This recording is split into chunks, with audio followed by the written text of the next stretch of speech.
And then we will proceed.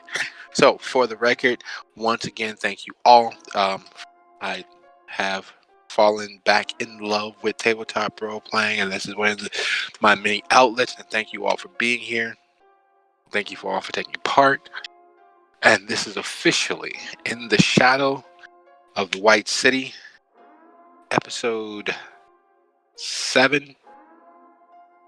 Do good anyway. When we last left our troupe, David was making his way upstairs to find an exit amid the chaos of the breaching sash agents. Everett was making his way toward the restroom to create an opening and means of escape from the chaos of a besieged brewery with the sash agents pouring in like angered ants from an anthill. In the midst of all of the chaos, bodies flying, people screaming, Kendrick reacting in the most visceral and violent ways that only Kendrick can, Abner made his way to find weaponry, victim, and escape. In the course of this, Dami, also seeking escape from this perilous situation, began making his way into the brewery, specifically, not just the nightclub environment that is the tap house of the brewery.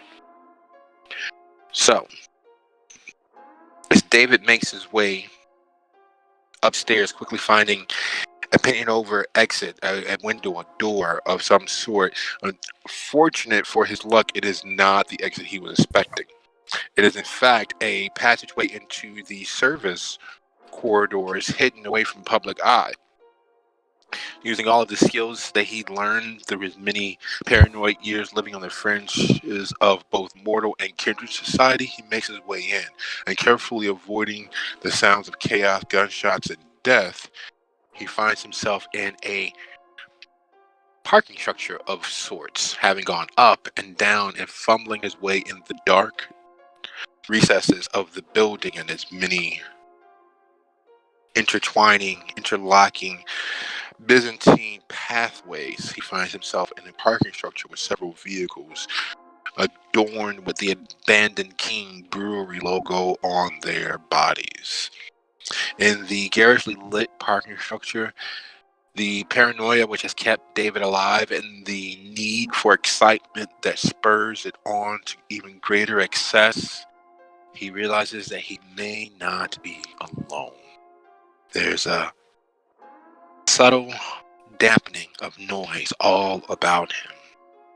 The lights flickering in time to some demonic heartbeat, only adding to that aura of paranoia and the feeling that he is in fact being watched. Even from this distance, he's not quite sure how far that is, maybe a block, maybe a little bit more from the Abandoned King Brewery.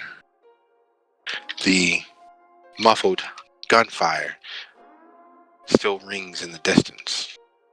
David, what is your first action of this portion of the evening?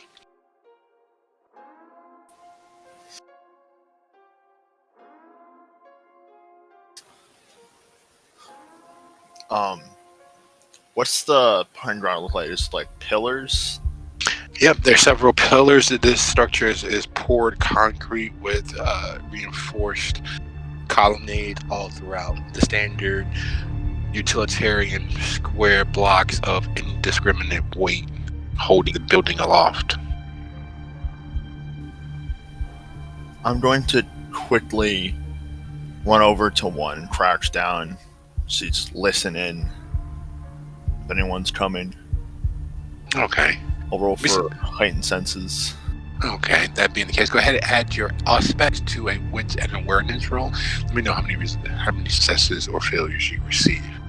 And while that role is happening, sliding due along Everett, as you make your way into the restroom and set to work, making yourself invisible amidst the running, fleeing, combating bodies of just outside of the restroom,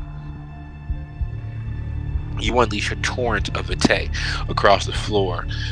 Your beast growing in hunger and crawling closer to the surface, but you know that only through the mass voluntary sanguination of your blood and vitae across the floor will an opening present itself, and path of egress into hopefully the darkened, fairly easy to navigate recesses of the sewer system. A brewery of this size surely has access to very large cisterns and potentially, hopefully, unmanned pathways through the darkened murk and mire of its wastewater.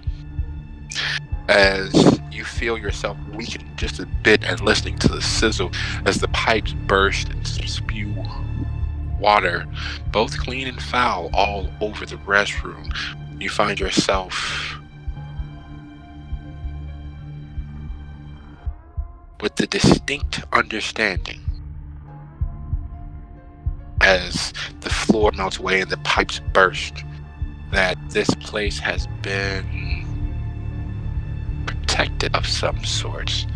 There is a breaking and a sundering of things invisible and infernal that causes your very potent Tremere blood to hiss in shock and aversion. You can hear the gunshots outside the door. You can hear the running feet.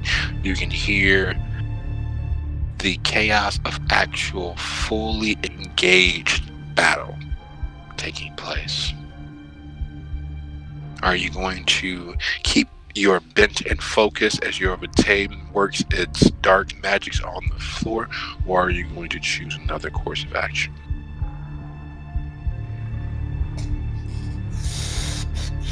The pipes do lead somewhere, right? At least out of the place.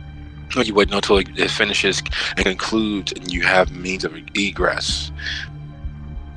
That will require a few more moments. The choice of whether you continue your actions or abandon them and seeking another path is entirely up to you.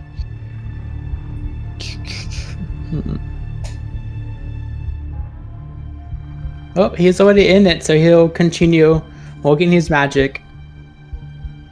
Alright, sounds like a plan. Just as you begin to hear the foundational wooden pillars holding the floor in place crack and splinter, the door flings open and you're presented with, would you be so nice to roll wits and awareness?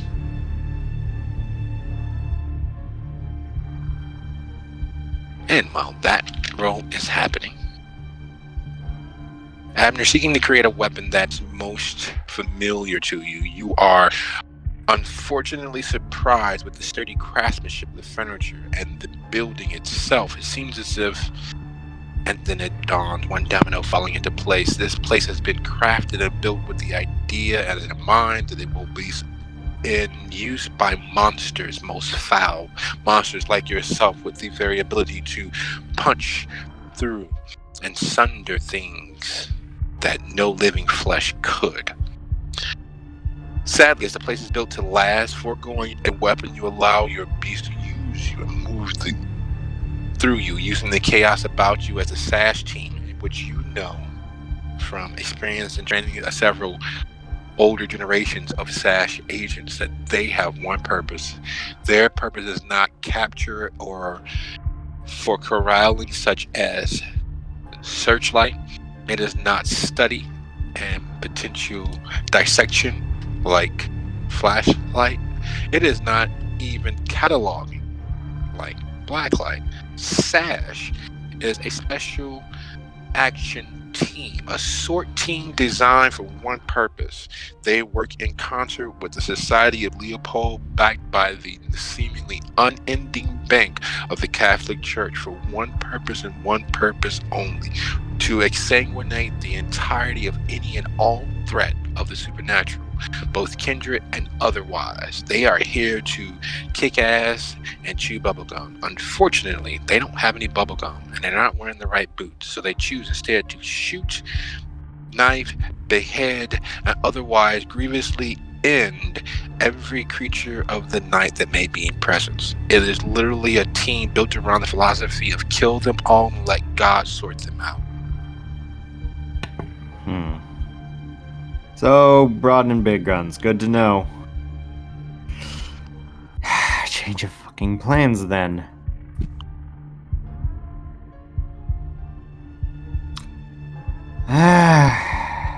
Everett, go into the bathroom, and there might be a tunnel with one of the toilets. Making your way into the restroom and kicking open the door, you find Everett standing in a pool of wastewater and filth as the pipes have burst around him and the floor is cracking beneath his feet. As he sets sight on you, it's almost as if he's looking through you and being caught in the middle of a situation most embarrassing, though seeking escape is never embarrassing. Whatever it is that he's in fact staring at, however, could be. I look back and try to see if it's what he sees is me or something else.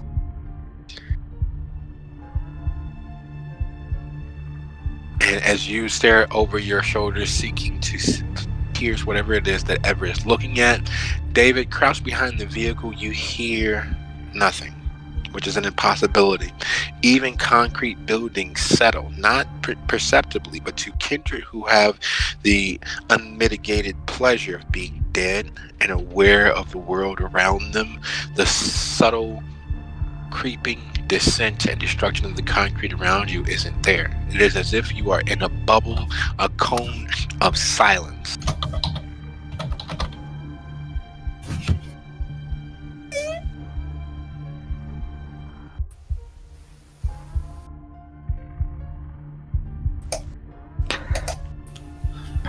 This place isn't right. I need to find a way out as soon as possible.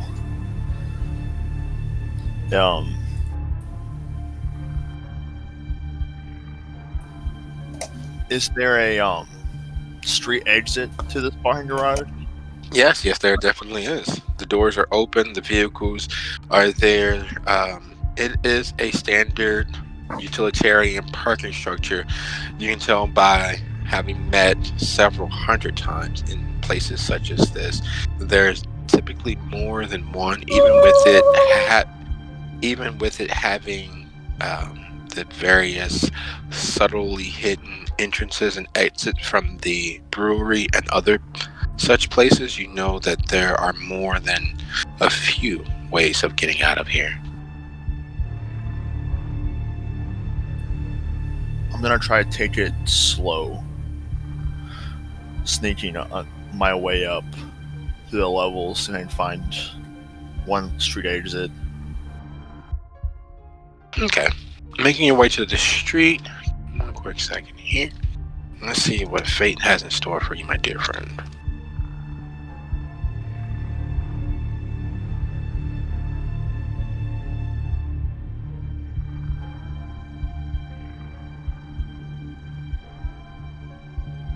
Okay, would you be so kind as to roll dexterity and athletics? Take away 1 die, please.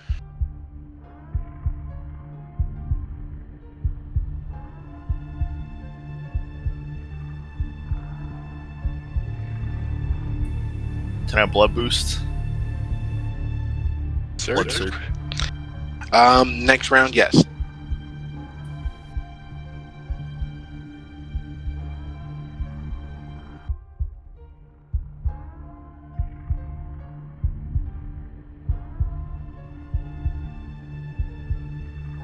You're hit by what feels like a ton of falling bricks.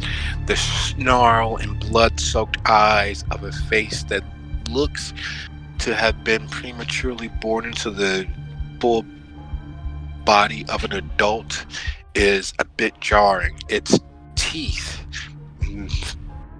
mangled and misshapen though they are no less sharp and blistering than a rusty razor. Its fingers, which are digging into your arms, feel as if someone is poking you with several miniature, though no less sturdy Louisville sluggers. And as it takes you to the ground, you realize that you are not the only kindred in presence, nor are you the only kindred not responding as well as you might to a stressful situation.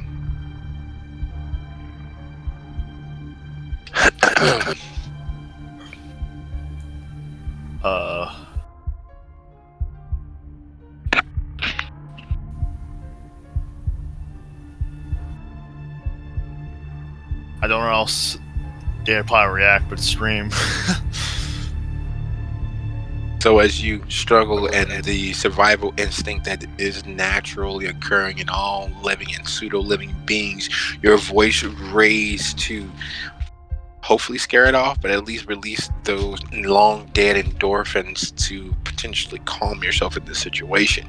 It is trying to divest you of even this, your semblance of life, and has no compunctions about doing so. Dressed in the tatters of some cast-off Spencer's, this old school skater boy pants and Vans shoes, discongruently with the face that is out of some person's nightmare.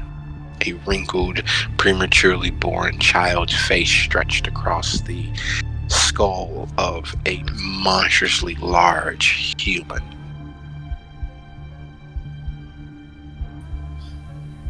What is your Try to raise my knees up. I could kick him off me. Okay, we'd be so kind of just go ahead and roll strength and brawl.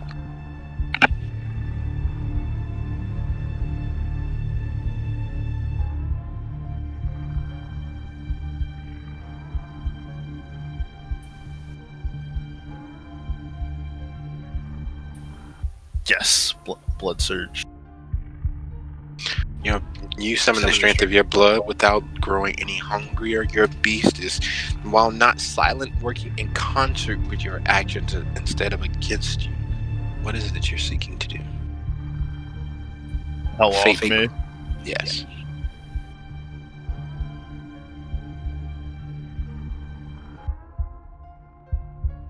You forgot your hunger. Would you like to re-roll? Sure, sorry. No worries. It definitively worked out better in your favor as you struggle with this thing and attempt to fling it further from you. It latches on as it goes tumbling past your head, its fingers digging into your collarbone and tearing through your jacket. You've kicked it off of you, but you have not quite managed to escape its grip. It is scrabbling and attempting to pull you closer and further into its maw as it snaps and bites and snarls. Bloody, viscous spittle laced with vampiric vitae is flying as it's all but foaming at the mouth like a rabid dog.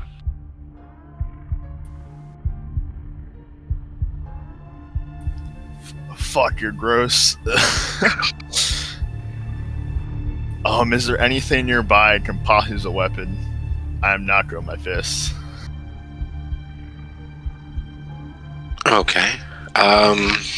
As you scrabble and you all tussle in the way that only dead men can, driving each other further into the cracked concrete beneath your feet, slamming against vehicles, you in your scrabble for purchase and escape as it attempts to consume you, its teeth being held at bay by you, forming a very strong frame and wrestling with it as you rumble and roll across the floor. You find a discarded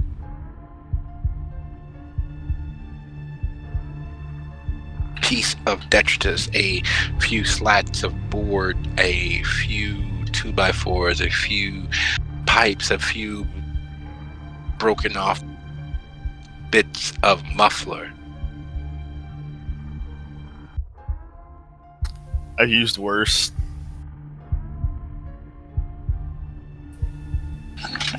Alright.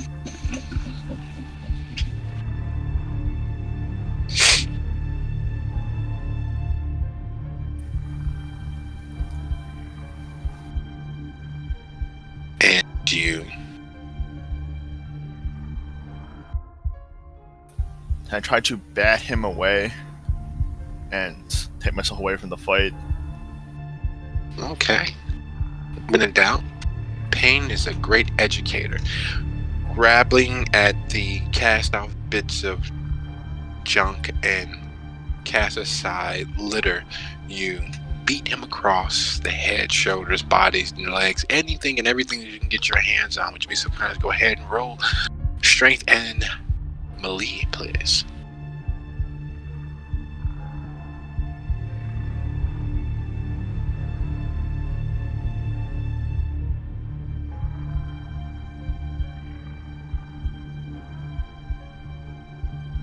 Oh, there we go.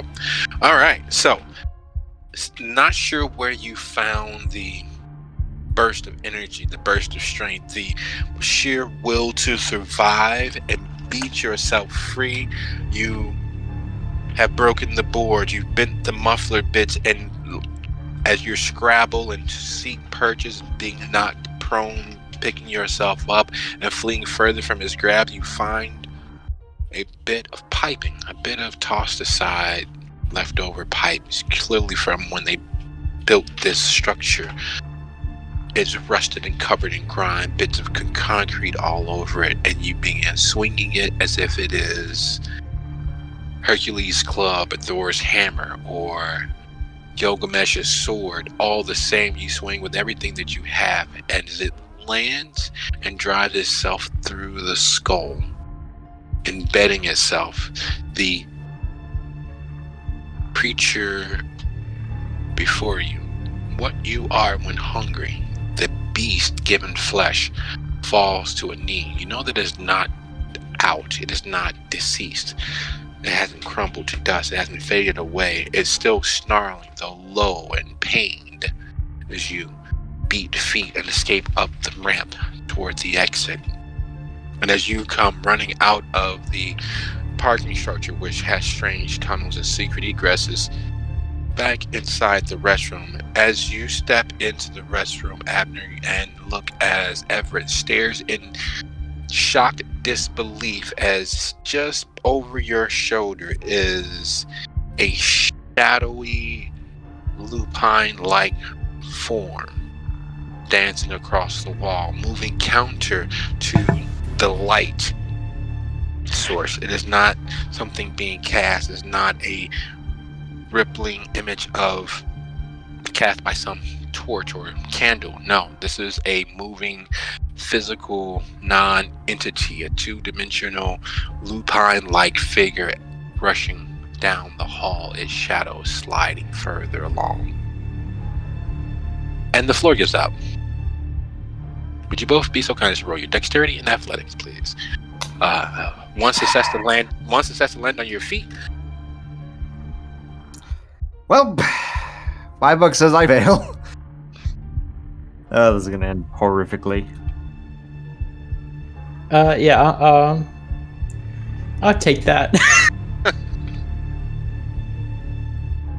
I mean, this isn't, Everett's strong suit, but he'll take what he has. Knowing that there are shadowy lupines in this area is not something that any kindred would be prepared for. This was a kindred playground. This was a temporary Elysium. It being beset by the mortal arm of God knows what agency is one thing, but knowing that there are spirits or spirit-like entities that assume lupine-like form is something that shakes you to your core. And just as you are dealing with and adjusting mentally to the idea that there are other things that flow freely through kindred safe spaces, with the floor giving away, cracking as if it is an iceberg falling into the ocean, you all splash down into the wastewater of the brewery. Now, most people don't realize that there is a certain acidic nature to the wastewater of breweries, which can be used as cleaning agents if properly watered down. Unfortunately, falling into a pit of it while you are not human and it would not eat away your soul and life, and the fumes would not cause you to immediately drown, it is no less caustic. It is no less surprising to be suddenly face deep in the backwash of a brewery and distillery such as this, you all, even without the full gifts of your olfactory senses, would be awash in that ick. Wait a second. This was a dexterity plus athletics. I actually have cat's grace. I don't even need to make the roll. I just succeed. Very, very good indeed. So, at Abner, as you watch as Everett falls into the nearly waist-high backwash water of almost acidic strength waste, there are several things that compare. There's no hiding that noise. Any combat agent, any stripe, once they get to sweeping the facilities, will definitively send a sort team, a tracking team after to make sure that the area is clear. You have seconds, if not less. It's okay, I was muted. I grab Everett, immediately say, run. And then I just immediately try to drag him until he can run on his own. Yep, I'm pretty. I have no argument for that. And everything is going well as well as they can be when having survived a minor implosion of the floor, being ground zero for a theater of destruction, which is the closest approximation to what's taking place in the brewery, until you hear the water rushing past you, until you hear the gunfires dampen, until you hear the absence of anything more than the inside of your thoughts.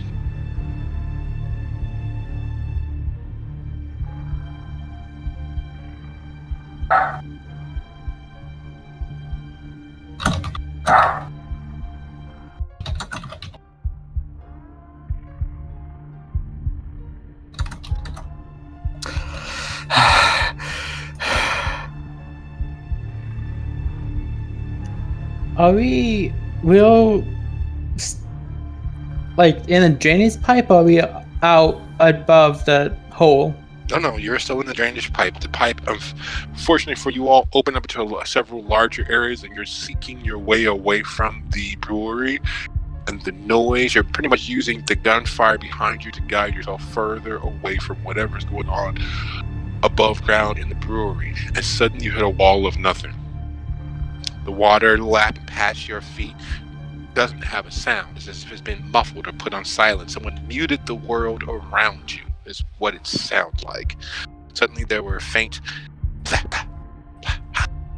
from the brewery and the susurrous swish of raging wastewater moving past feet. The splashing of you all as you rush along haphazardly. In your case, Everett, and very cat-like in yours, Abner.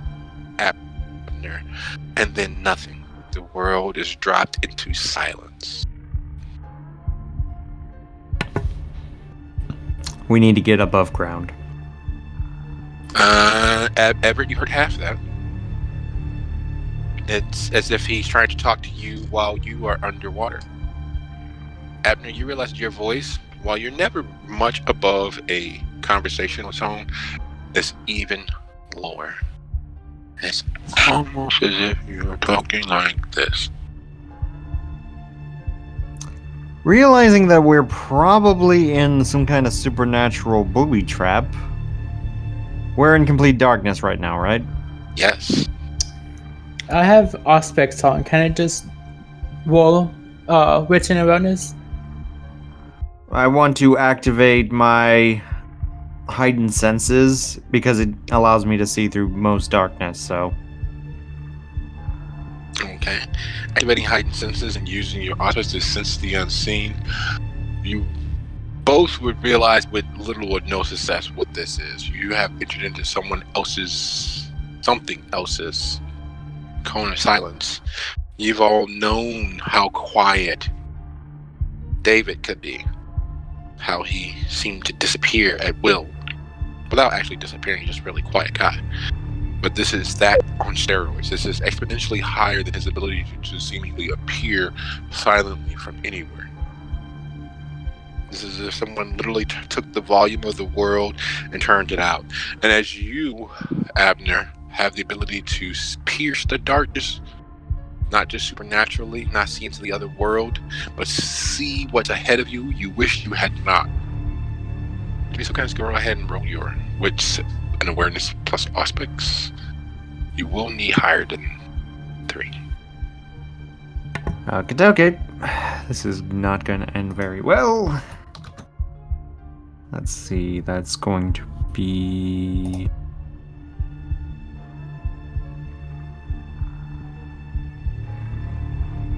That's going to be...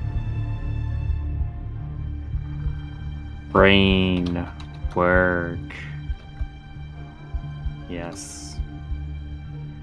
Well, I can't fix that. Messy crit. There are times when fate lends a hand, and there are sometimes when fate places a boot firmly in the center of your back and pushes you into whatever it has already planned for you.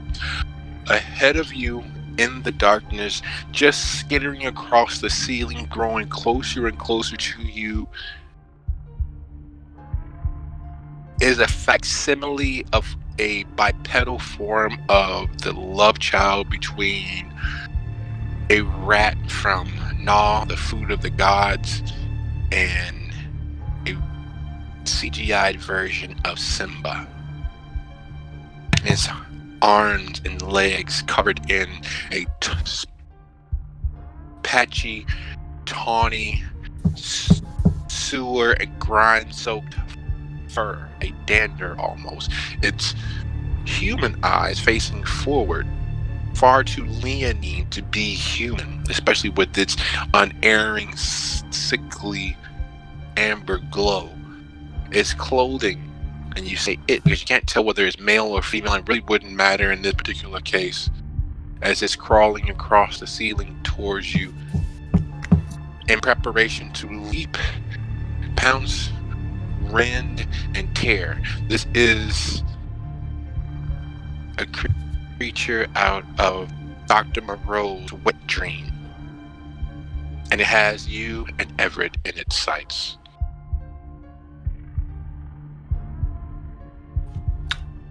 Ahem. What the fuck is that? He loses his cool, just immediately says that. Would I be able to see him at all, or I have to wait until he gets closer? You would have to wait till he gets closer because you can't pierce the darkness. You can't see supernaturally. Unfortunately, you don't have the ability to see auras because that would have definitely helped you. A frenzying aura stands out much like magic. Unfortunately,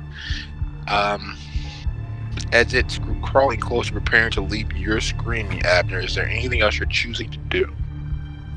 This few seconds is effectively an interrupt for its sneak attack.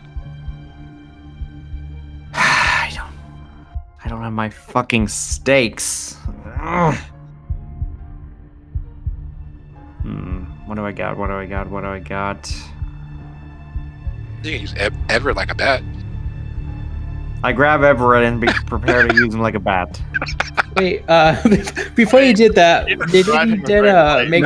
No talking. I just grab your leg and be like, hold still. This is gonna hurt for a little bit, but not much. Oh God. It was nice knowing you, Everett. Goodbye. I need a weapon and I need something. You are the closest thing I got. I mean, you could just point me and I could spit. Yeah, but that still has a penalty to it, so I'm taking the better option. Yep, okay, I'm gonna be used as a bat, I guess. Okay.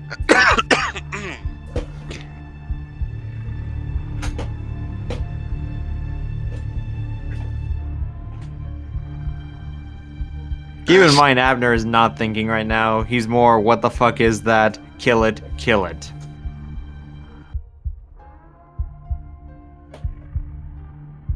I mean, does a pen work? I'm sure everyone has a pen. I mean, a pen could be a weapon. He has a Make pen in those- his pocket. You could Make just those take it. 10 zip guns. That's really like a Yeah, but a- 22. but A pen is not a good weapon. It's something. I mean, you're something, and you're a better weapon than the pen. Oh god. I mean, to be fair, a pen could be a good weapon, but I mean, I don't have enough time to take the pen out of your pocket. Yeah, that's pretty true. All right. So as it leaps, what are you doing? I'm going to attempt to use Everett as a improvised bat. Okay. Strength and melee. Make it happen. Do you have any bonuses for improvised weaponry? I have only improvised weapon I'm good with is stakes, sadly. Okay.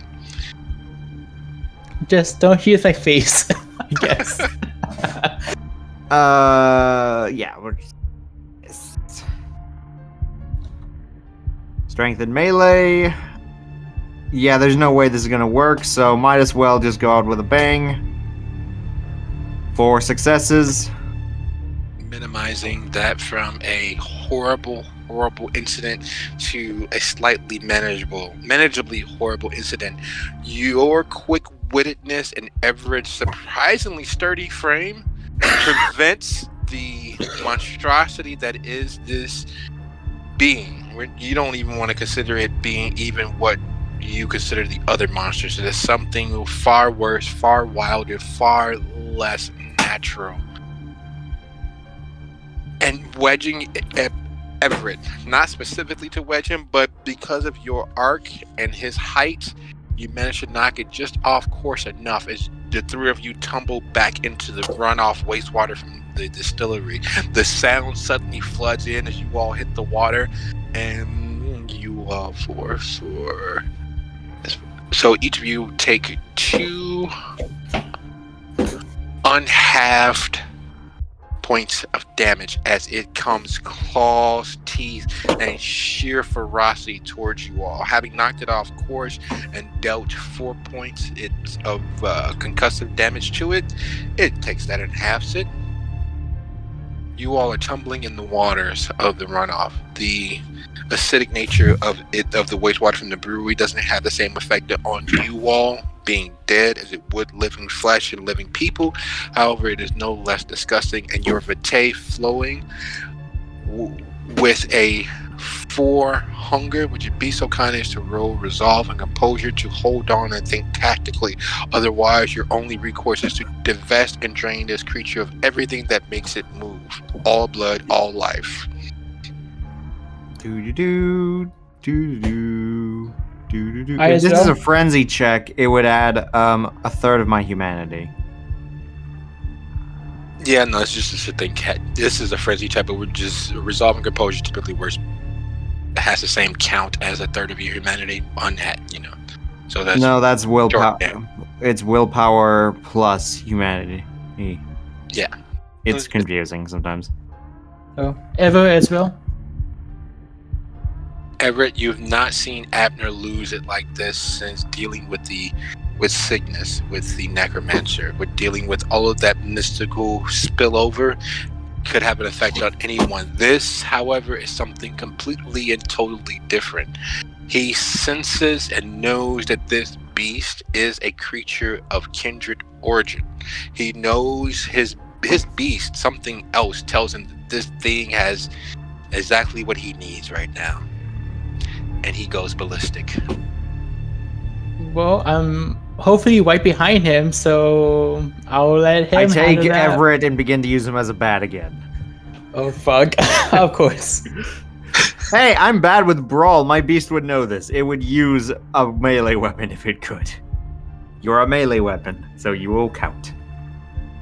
Are you seeking escape, Everett? That would be a Dex and athletic, right? That would be a run as fast as you can, as far as you can situation. That would be run before he uses you as a bat again.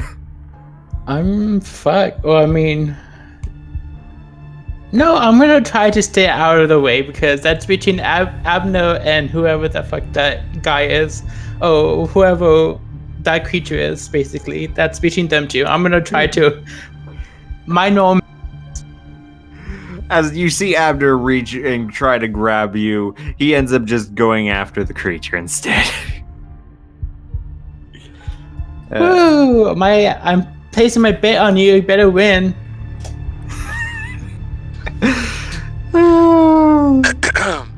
It is which beast actually has more drive, has more ferocity in this particular case. So attack versus attack, first to 3.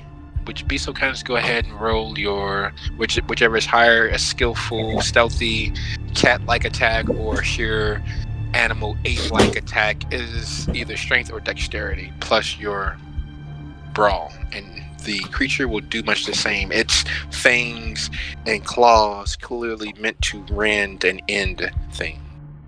Alright, blood surging strength. And yeah, it's gonna get worse.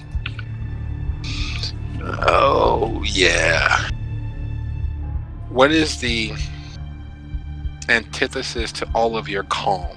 Whatever that place is, whatever cool or hot place that is where Abner mind disappears to, as the sheer unbridled fury pours through him. The need to satiate at any and all costs.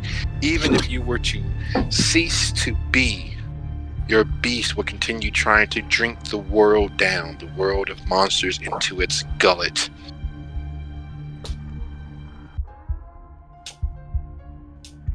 At this point, I'm just letting it do its thing. Alright, you did 4. So, half to 2. Let's see what the beast. By the way, when Abner dies, because I am 90% certain he's gonna die at this, it was nice knowing all of you. What character do you plan to make next? I'm gonna name him Bob, and he's just going to be a normal person. I'm joking. Oh, it's you, Bob. So, several things take place all at once. Death, pain, misery, and suffering is what bleeds through right in front of your eyes, Everett. You've not seen a kindred lose it as thoroughly as Abner and Everett. Even those that you've seen frenzied do not move with such sheer unbridled ferocity. There is a horrible exchange between the two, both gaining purchase and beginning to drain each other as they tear and rend and attempt to bodily harm while pulling each other down into hell. Is there anything you're attempting to do? Well, I'm gonna do what Everett does best and spit some blood at the other guy. Okay. Well, in that case, roll. How do we say your aim? You get a +1, and we're going to do a dexterity. And do you have firearms or brawl? Which one is higher for you? I have firearm. Using the aim and practice of your shooter's eye, to be so kind as to roll your dexterity and firearms with the damage being equivalent to your blood sorcery. So firearms and what? Dexterity.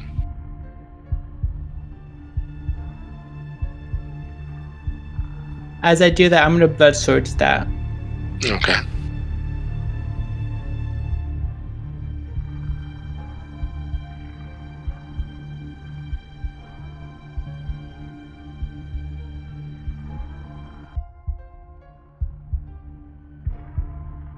And no, I'm gonna reroll that, and that's gonna bring me down to 1 willpower. Things are getting tense. Well, that's better than 1, I guess.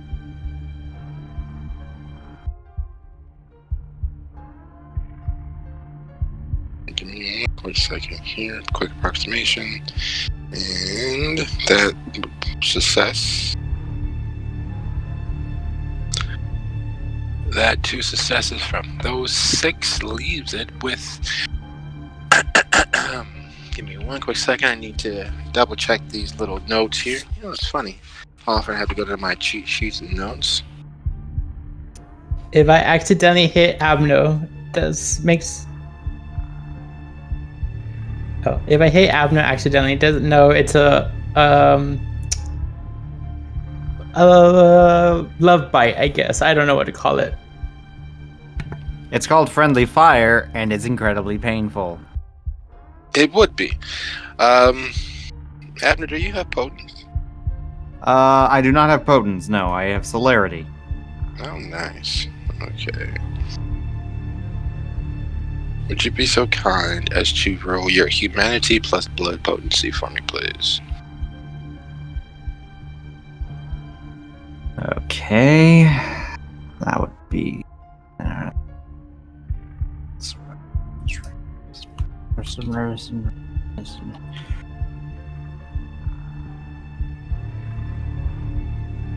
Three.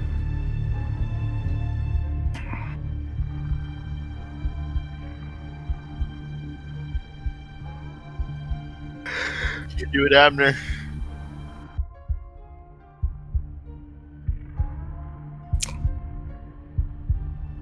Ooh, that is not good news. All right. That's 3, 2.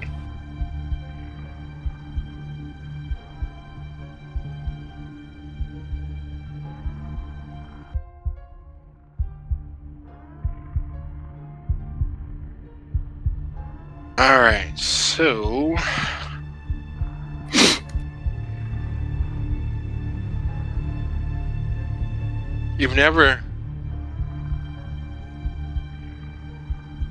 everyone has their weaknesses. Everybody has their faults. Everyone has their flaws. You attempt to mitigate, or have grown to attempt to mitigate, by only destroying the things that you find monstrous. By only ending the lives of things you know prey on mortals, that prey on humans. As conscience slips back into your gaze, as your grip on what little humanity remains in you washes away the hot fury of your beast, the anger at a life not lived, the love for your wife, the love you have for society as a whole, humans in general, washes away your negative, washes away your shadow, washes away your beast. You find the taste of fur in your mouth disconcerting, almost as disconcerting as the fact that this beast in front of you, in your arms, is growing cooler by the second, as its warmth takes over you, as it falls into a muddy, moist dust in your arms.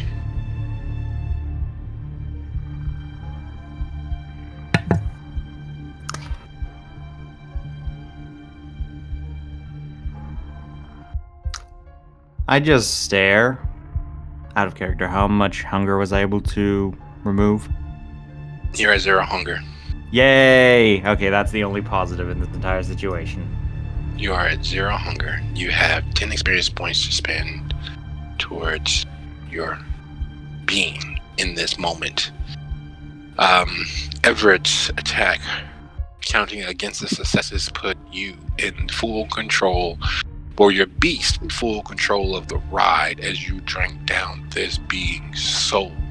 And as you watch it fade into a muddy, gunky waste, it's as if the body has moldered here for God knows how long, and you're holding what's left of it.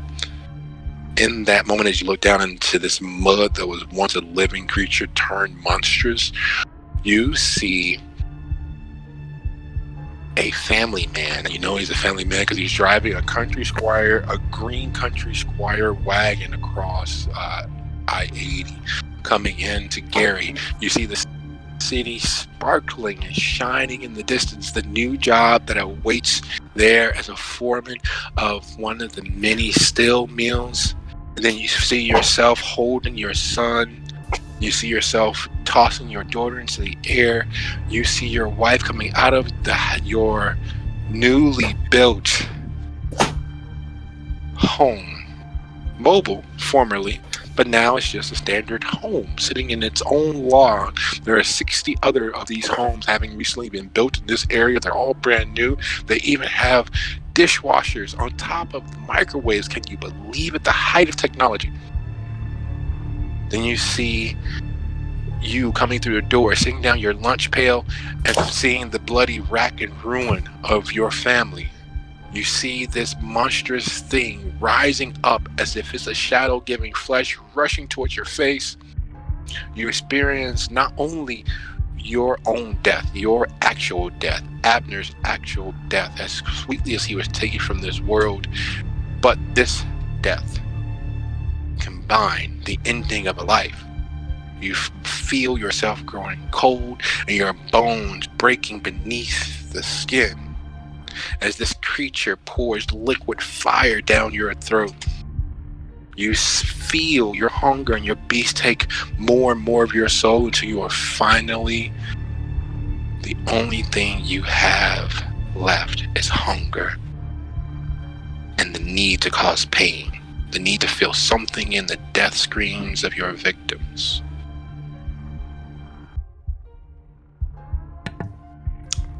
How much humanity did I lose? You didn't. Oh, okay. You didn't. It was technically in self-defense. Your beast was riding you hard and high, and you didn't do more than what would have been done to you. No, I was referring to if it was Diablerie. Diablerie lowers humanity regardless.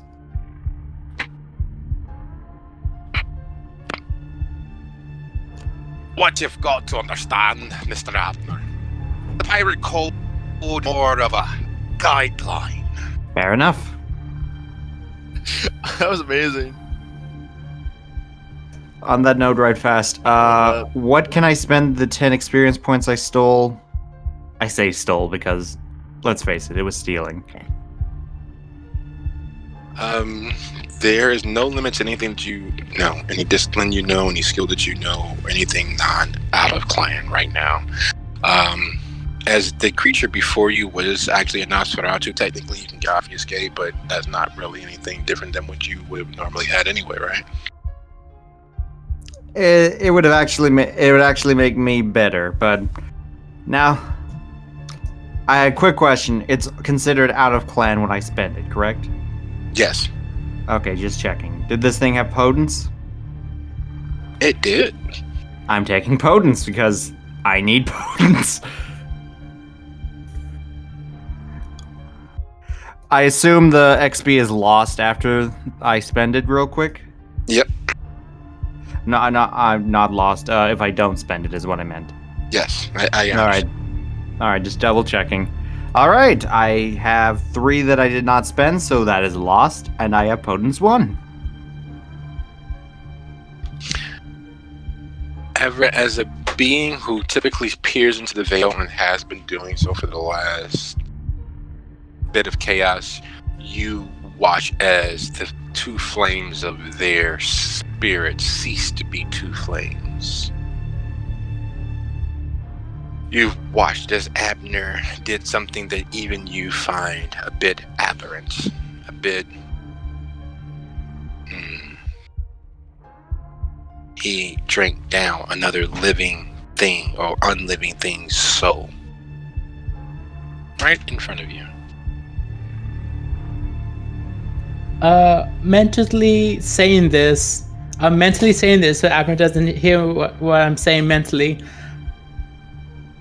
So, well, I guess it also suckers, I guess. And out loud, I will kind of wave to Abner and say, well, I mean, you kind of did what you have to do. At least, he's gone. And I'll kind of walk over, kind of look at the Nosferatu on the ground, and say, You mean the muck and mire and ruined remains of what was formerly a corpse?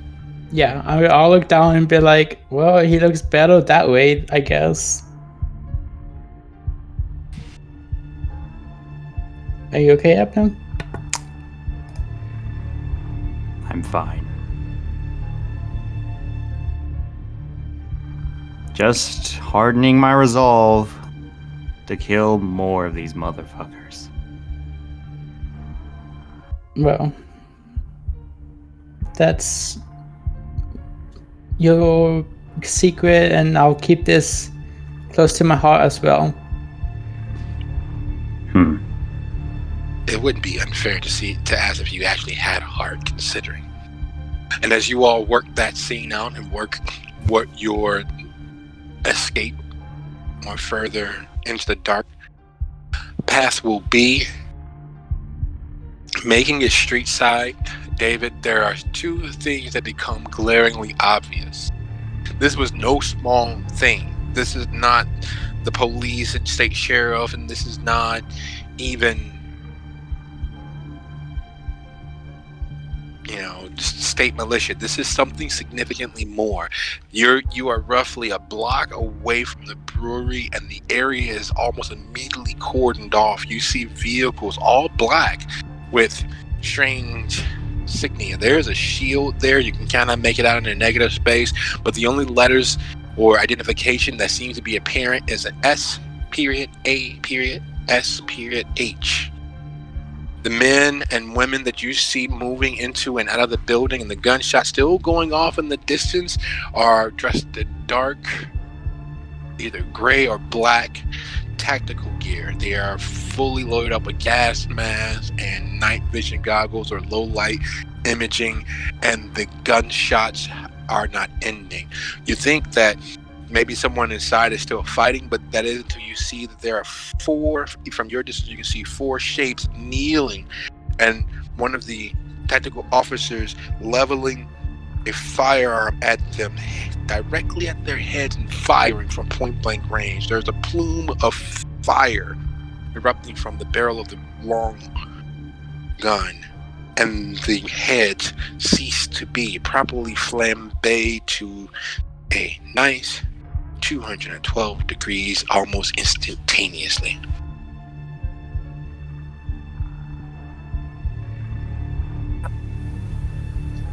Damn.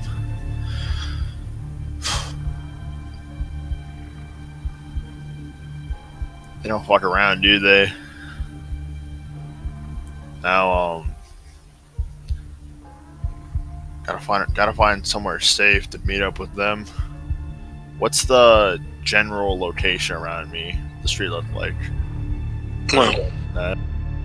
Well, unlike what you were hoping Gary would be, being a wasteland of open spaces and empty lots and destroyed, dilapidated blitzkrieg area, the waste and ruin of Gary is one of, there are buildings everywhere. There are houses and quick prefab homes having been constructed, but a good deal of them are dilapidated.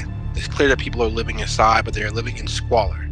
They're living in a depressed state of being. So it is a jam-packed street, but there are plenty of places and things to hide behind, or places to invade and find out how empty they are.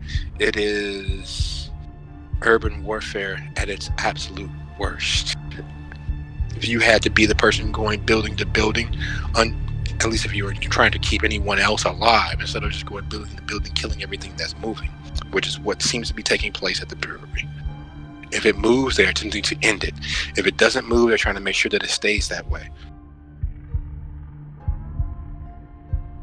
You are sure in their zealotry and in their sheer brute squad force that they have no questions nor compunctions about dropping anything living or unliving.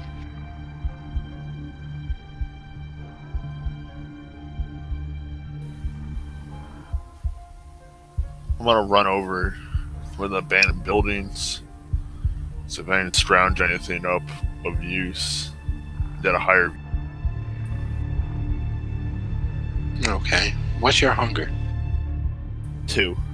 Oh, you're in a good position. You're in a great position, actually, because as you move from shadow to shadow, rushing quickly into a building to get off the street and get out of sight, you find several smokers, and by smokers I mean the burnt out dregs of what were once upwardly mobile, upstanding citizens gathered around a sterno as they heat their spoons and begin to divest themselves of all little reasons they have left as they seek to slip away from the noise and chaos happening out on the street.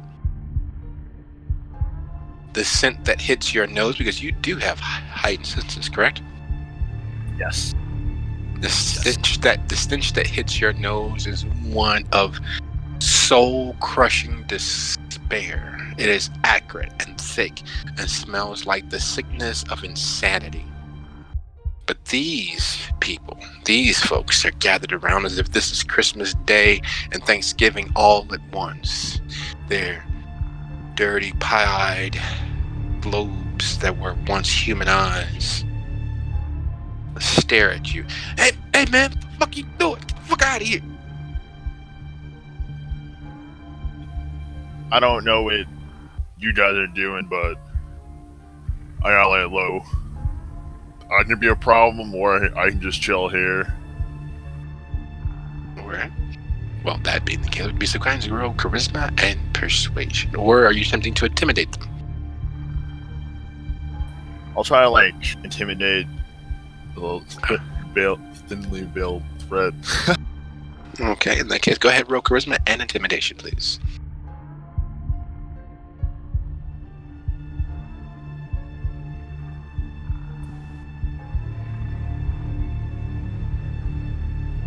Yikes. Both are terrible.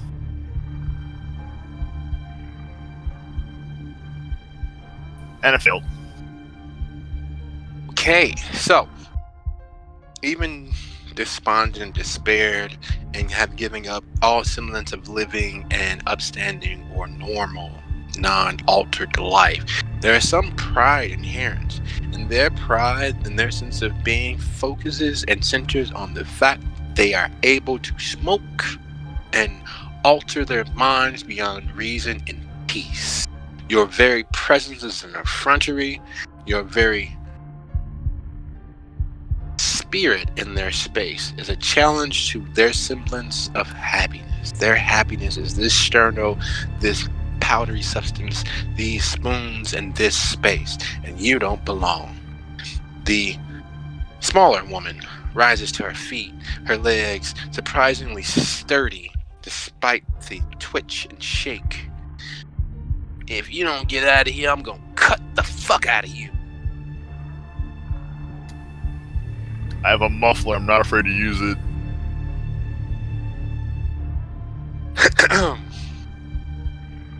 As you raise the muffler as if it is Excalibur being drawn from his scabbard, would you go ahead and roll your manipulation and intimidation +1?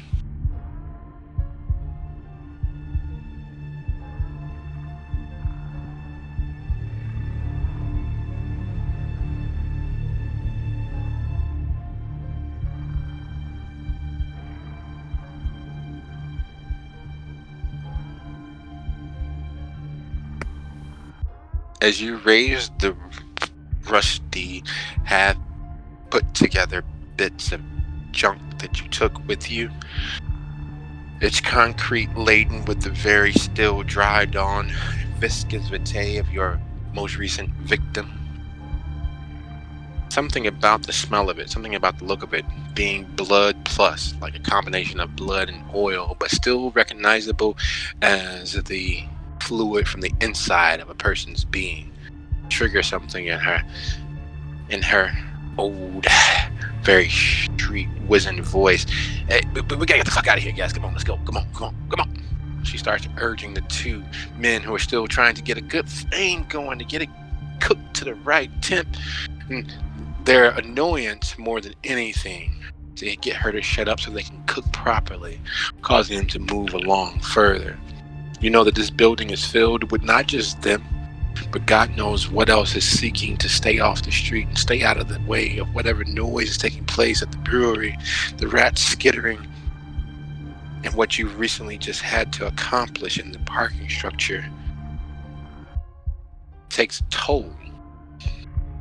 You literally smashed open a kindred's face, and maybe a mindless kindred, maybe more animal than kindred, which means it's more animal than man, but you still smashed open its skull.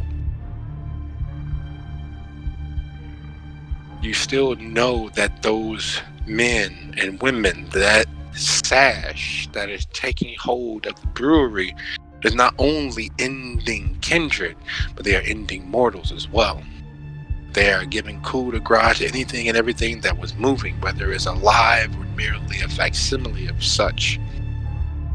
And your troop, Dami, Abner, Everett, were there.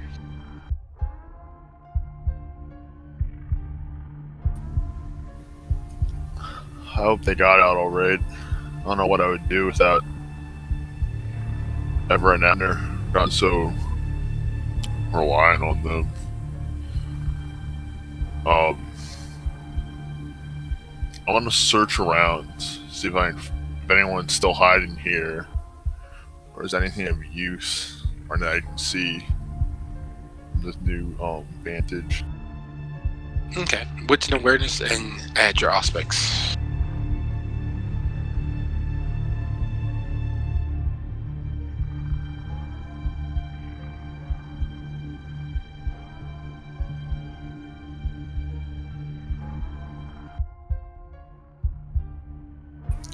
Ow. Okay. This place is a cornucopia of despair. There are smokers, there are people partaking of substances not of this world, meaning completely, totally the substances that only are possible and distilled from internal insanity. There are rats and dogs and cats and the skeletal remains of something. You don't pry. Is knowledge, while it's power, it's also weight that you have to carry on your soul as you make your way through this unlife. This is the sort of place where creatures like you are created. It is a forgotten, despondent place where things end one state of being and enter into another. As you make your way down, following the stench of a bleach-like chlorine substance, you find yourself ankle deep as there's a grate in the floor of the basement that seems to enter into the lost world of muck, mire, and filth with the very stingy, acrid scent of cleaning agents.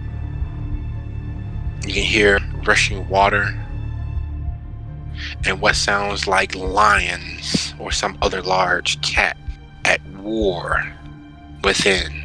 And then it goes silent, it goes quiet. Just the rushing water. And it's 23 after the hour. Let's take a quick 10 and then be back here at 33 after the hour. Sounds good.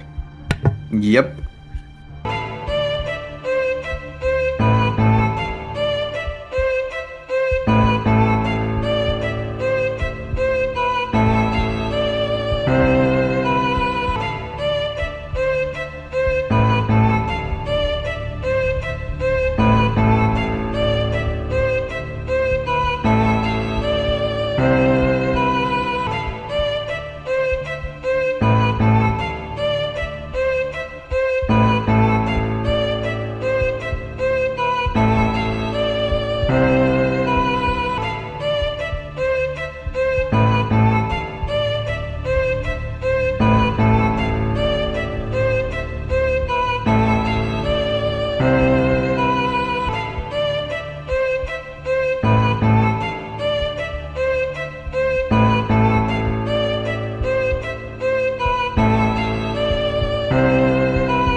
All right, so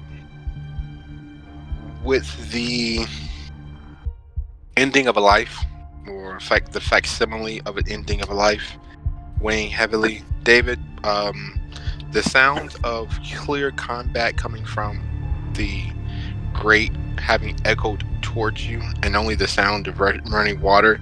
Is there anything that you would like to do?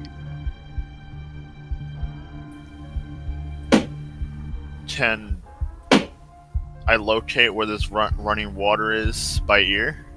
Yeah, down. You'd have to get through the grate and get down. There's a running tributary of some significant width and intensity. Could I use what's left of the muffler to try to pry it open? Yes, you need to give me 6 successes. Go ahead, strength and melee. Strength and melee.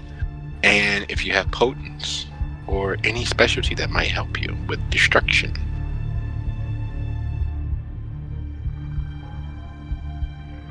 And it's not a finite roll. You can continue rolling. It's just the amount of time that you put forth into the put.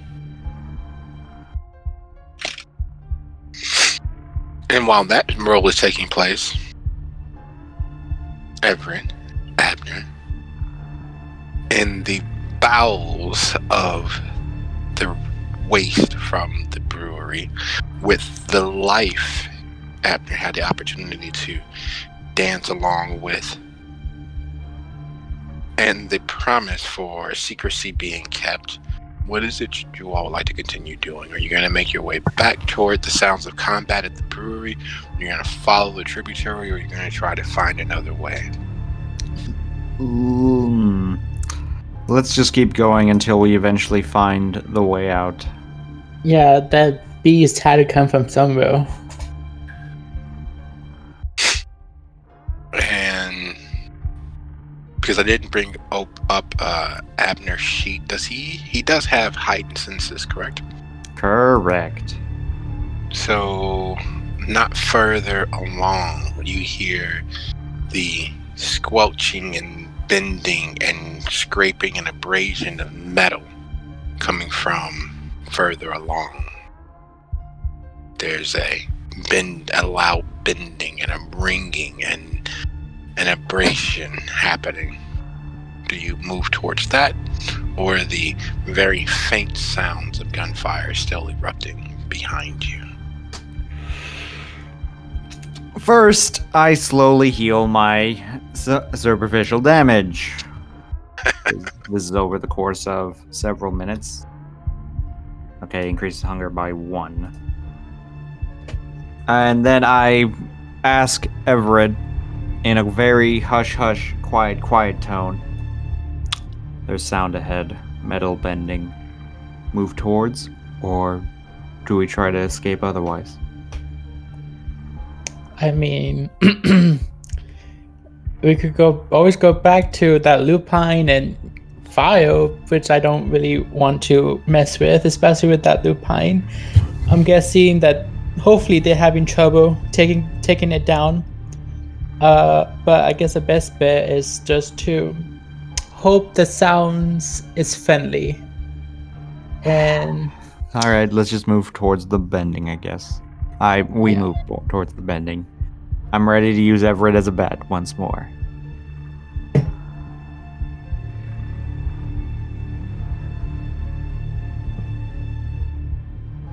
You're willing to use Edward as a bat? Yeah. Unless you have a pipe nearby.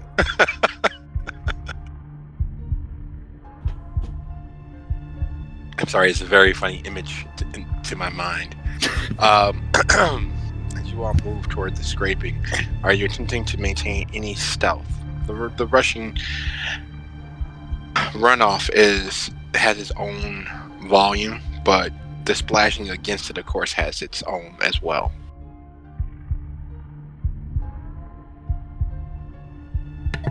Do you hear that, Edward?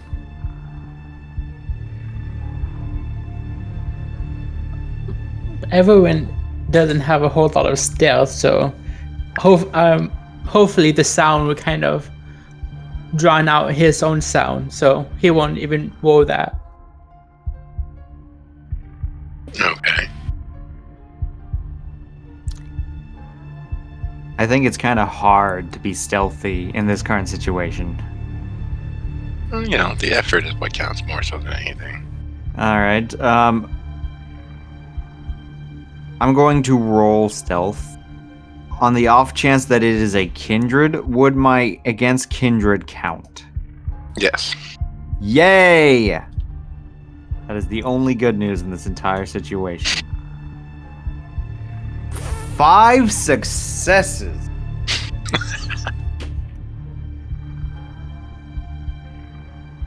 So you're there, and up above your head, there's to your left, there is several quickly constructed rungs in the wall leading up. Up ahead, there's a small bit of light, and you can hear the grunting and pounding of something on the other side. And something's trying to get down into where you are. You can crawl up and see and take a peek, or attempt to at least. Or you can wait here at the rung of the ladder. I'm gonna go take a peek. Yay! David, you are 4 successes too short. This grate is clearly meant to stay. And as you peek your head up over just enough to get an eye line to what's happening up there, you realize that David is trying to dig his way into where you and Edward are. I just look at him as I go. Hold on one second, I need to ask a question.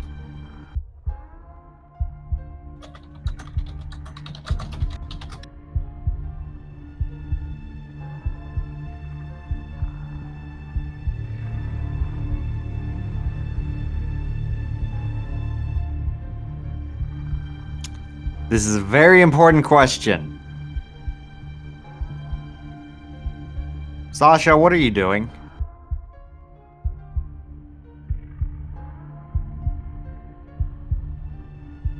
You hear from beneath the gate as it cracks open, and you see Abner there. What do you do?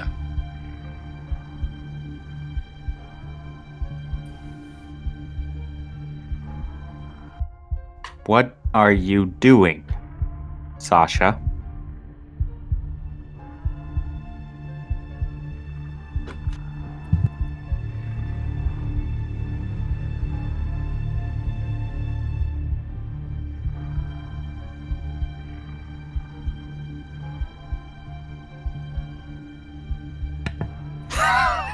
The silence is what makes it better.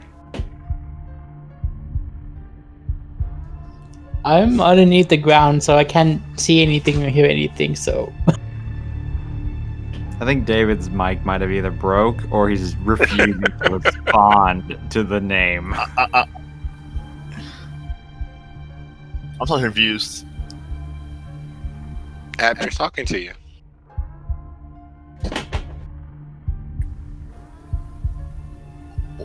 Why are you calling me Sasha? That's your name. Now come on down. Let's get out of here. Okay. Come on, Edward's downstairs.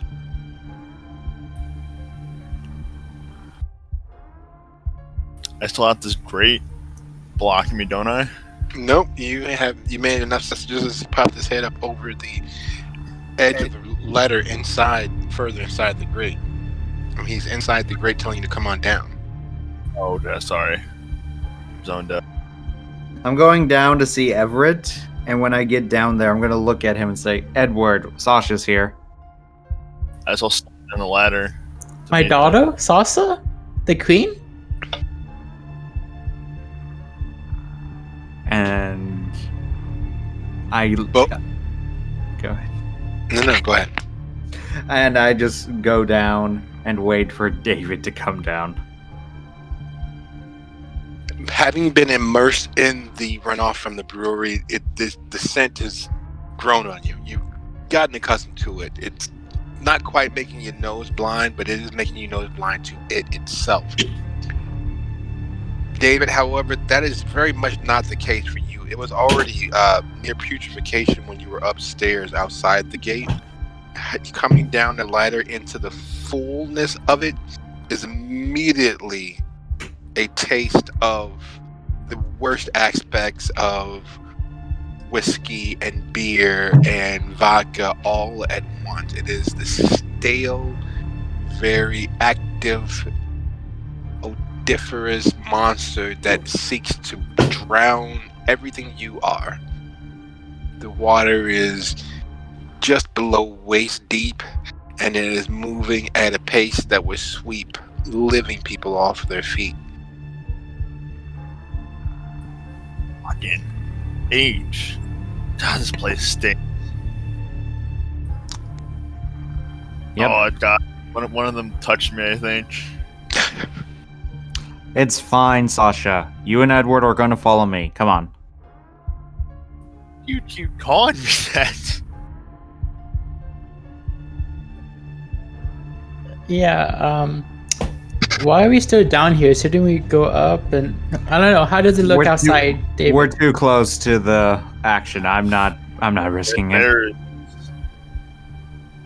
many executioners out there. I was hiding in a warehouse just be away from the firefight. Sasha, you don't need to do drugs. Only if I still could. Odin. So, the water is rushing towards somewhere.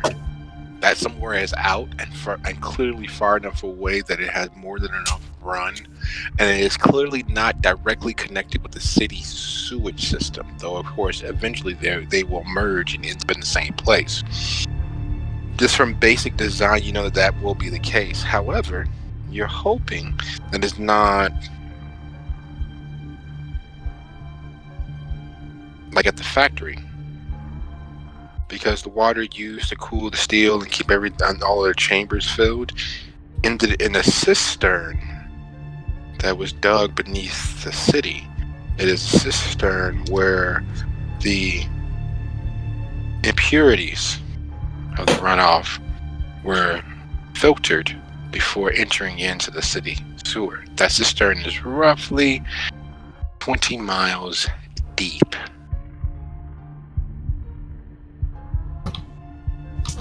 You're not sure how you know that, Abner, but you do. Maybe he was to become a sanitation engineer in college. I tell them all that detail.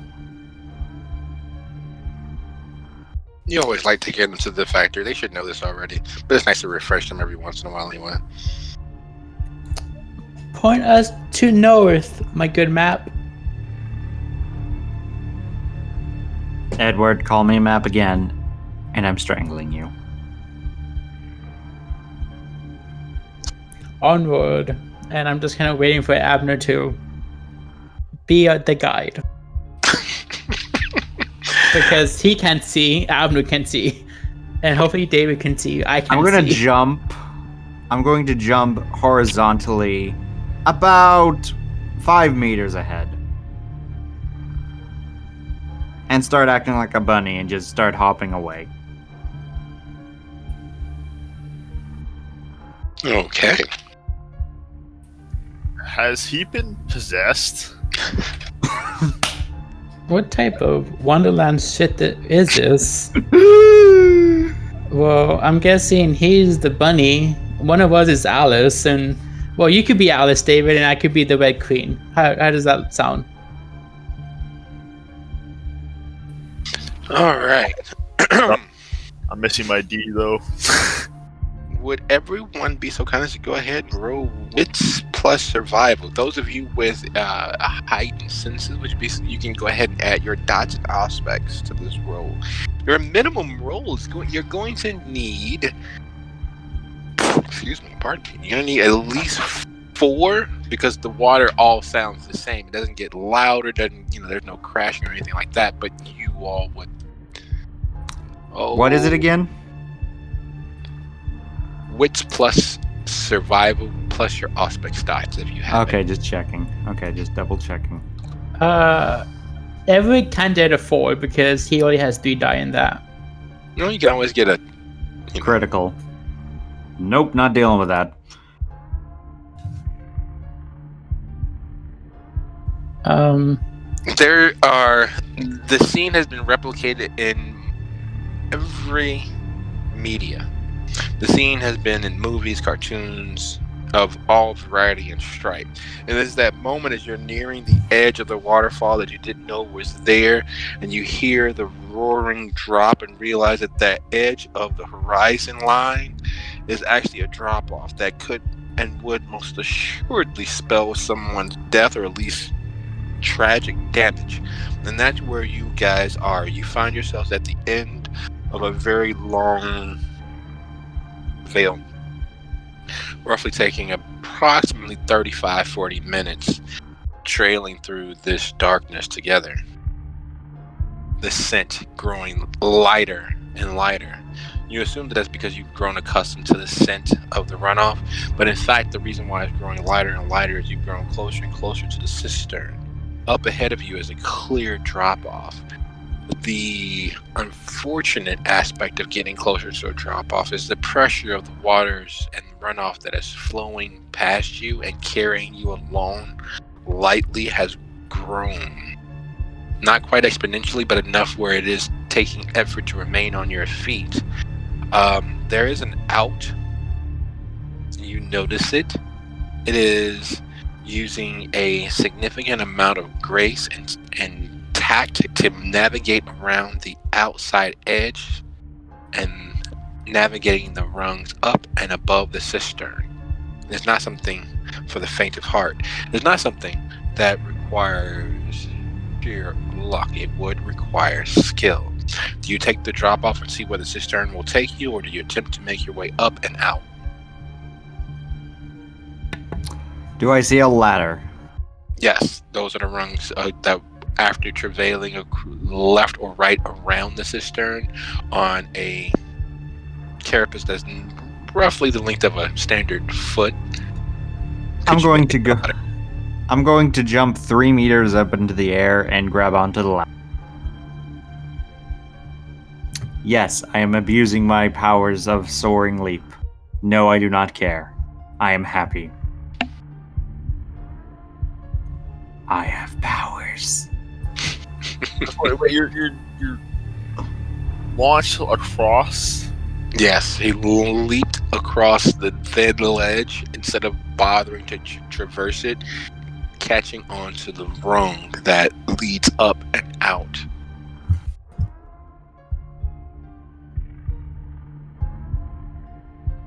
The best part is, Cat's Grace actually means that I automatically succeed on my attempts to stay balanced, which is perfect.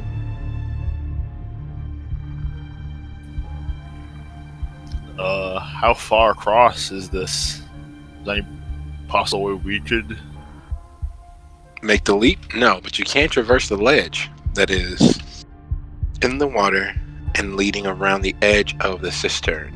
It is roughly about a foot in depth. The ledge with the water still flowing across it, but in traversing it, you'll make it to the ladder and can climb up and out, or you can just take the fall into the cistern and see where it leads. I want to stay with the group? It is a 20-foot drop. Is there a spider I could look for? If it was, it would be radioactive and you wouldn't need to drink its blood. You know, I take that as a yes. So I'm gonna roll wits and animalism. Well, the statement was if. Unfortunately, no, there aren't any spiders. However, with a little assistance from your troop, I'm sure that there's a way you all can navigate it. Maybe tie each other together with your belts or what have you, or otherwise get some assistance in climbing or, athletics. It is a difficult situation. Even dead, there's a certain number of grace and skill needed.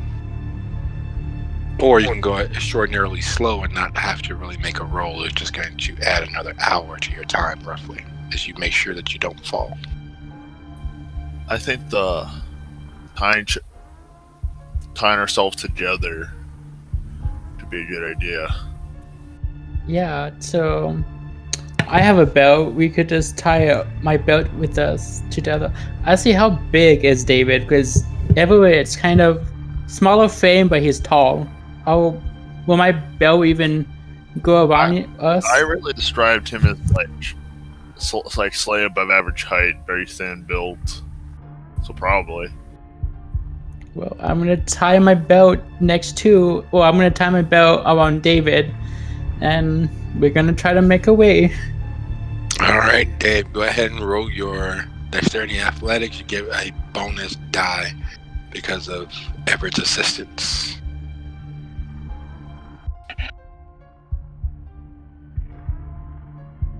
Whoa, whoa, whoa, the boat gently down the stream. That's what I'm singing as we're doing this. You just hear, Abner hears that, looks back as he's climbing the ladder and just says, Edward, what in the fuck are you doing? Every time you sing, you knock me a little more off balance to a death. I need to take it a little more seriously than that. The itchy bitchy spider went up the water spout. I just crawl down because I can literally keep my balance more than these guys, and I just look and then I walk over to them like, what are you doing? Dying. Hey, 4 legs and 4 arms are better than 2. That's all I'm saying. It, in this case, really is. You guys have managed to... You are navigating the ledge, and you are skillfully and using teamwork to get across, not being swept away into the fall that would, even while you are dead, would be most perilously dangerous. All the while, Abner is walking backwards across the ledge in front of you to the ladder rungs and climbing up ahead of you, wondering why you guys are singing. Well, specifically why Everett is singing, and why you guys are even going through the whole time to get each other together. He raised his kids better than this. You guys should know. I also love that because of my specific about power set, this is literally no effort to me. It's amazing. I'm gonna climb up and just, while they're singing, I'm just gonna Getting up and out does not fill your heart with joy. It is the opposite of Mrs. Kono's theory. This place does not fill you with joy. It is the work floor of a shuttered and abandoned foundry. The place has not been used in a minimum of roughly 2 decades. It is very much a fortified position if you were looking for that tactical advantage. Unfortunately, there's a certain pall of the depression that is rampant throughout the streets that sits here. This place was the foundation for many lives that had been improved and suddenly went the way of the dinosaur and the dodo once Chicago decided to apply their strength towards weakening America's steel. This place is the reason why many families fell further into squalor. This place is indicative of what Gary actually is. It is a ghost that is too stubborn to completely die. As you all stand on the foundry floor, the former foundry floor, the realities of where you are and what this evening has become settles in. A little more so for you, Abner, because you remember what it was like to be in places like this, specifically your foundry and your fabricator, and how it provided for your family before the monsters got to them, before the monsters did what they did to you, before the monsters that exist in the shadows all across the city decided to sink their teeth and fangs into your life and rend it asunder, much like the other monsters had wrung asunder the life's blood of the city. Sasha and Edward lying in there, and you force yourself not to look back into that memory that seems to be riding you as if you were its favorite pony.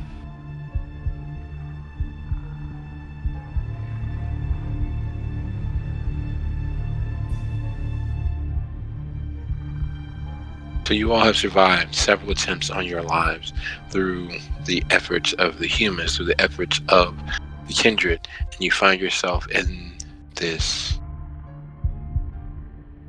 sanctified graveyard, this living entombment of the life's blood of this city, the effects of the monsters having their way.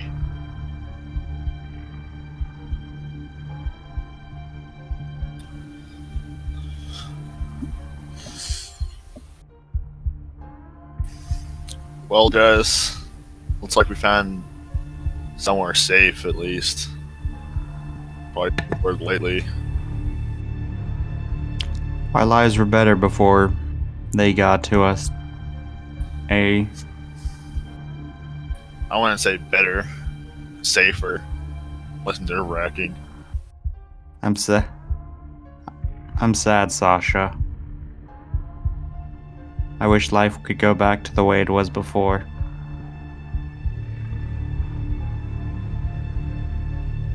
Stuff changes. I know that. Not always for the better. Those monsters hurt us. You, Edward, hurt us all. Quick question.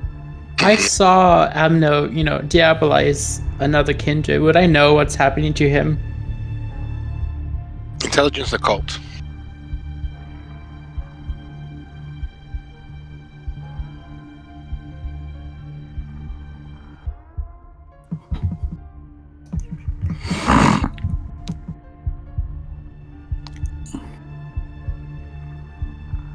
Five. Yes. Occasionally in the usurpation of another living entity's life, keeping it from moving into the other facets of death, the other side of death, from moving on either up or down, or being trapped in the Shadowlands, their ghosts, their spirit sometimes takes a while to settle, to be at peace within its new reality and this new normal. Strong memory, strong impulses, moments of the past, places that matter sometimes bleed through. People that matter sometimes bleed through. As I'm unbuckling my belt for me and David, I'm just kind of whispering to David. So he accidentally hit his head earlier. He's might be out of it for a little bit. Don't bother with him, I guess. The most I've ever seen him open up. I didn't know he was freaking. How do I say this? Flamboyant.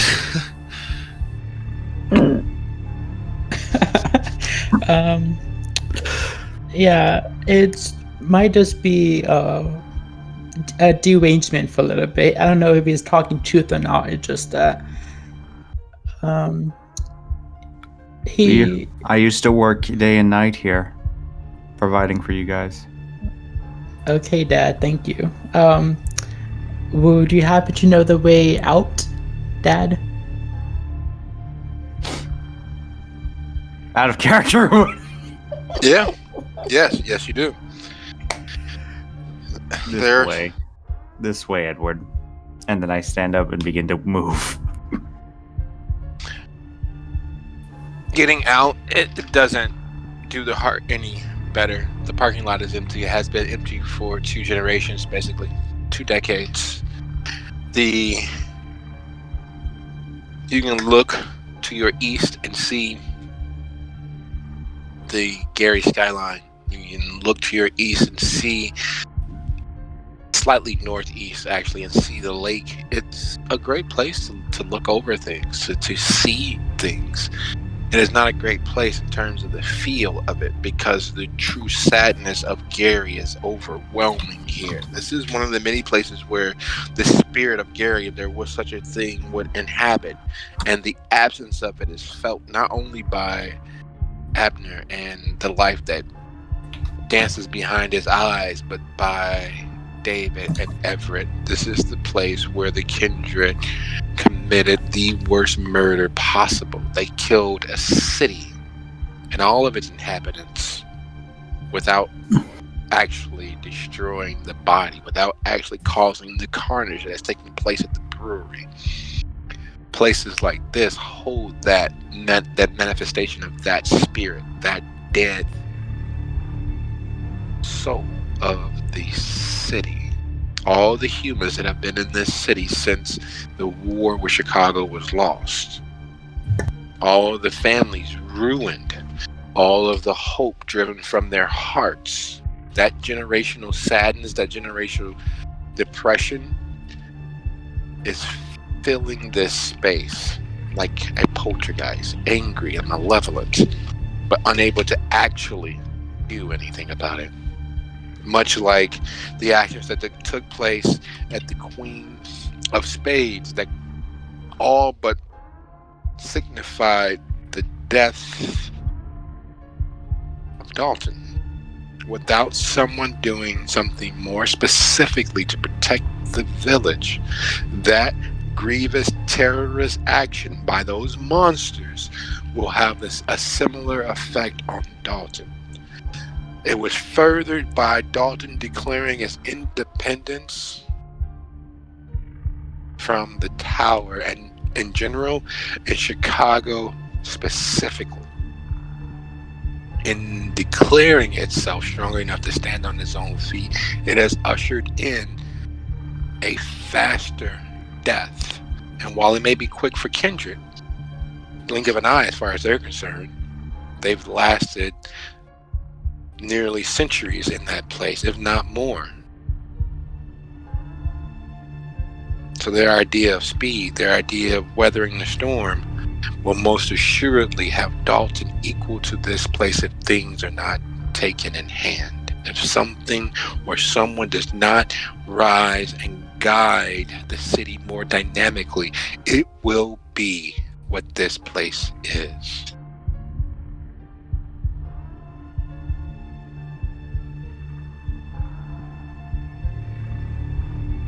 And that reality settles over everyone. You can run, you can hide, but the city and all those humans, all those families, all those lifetimes will be what this place is without immediate dynamic help.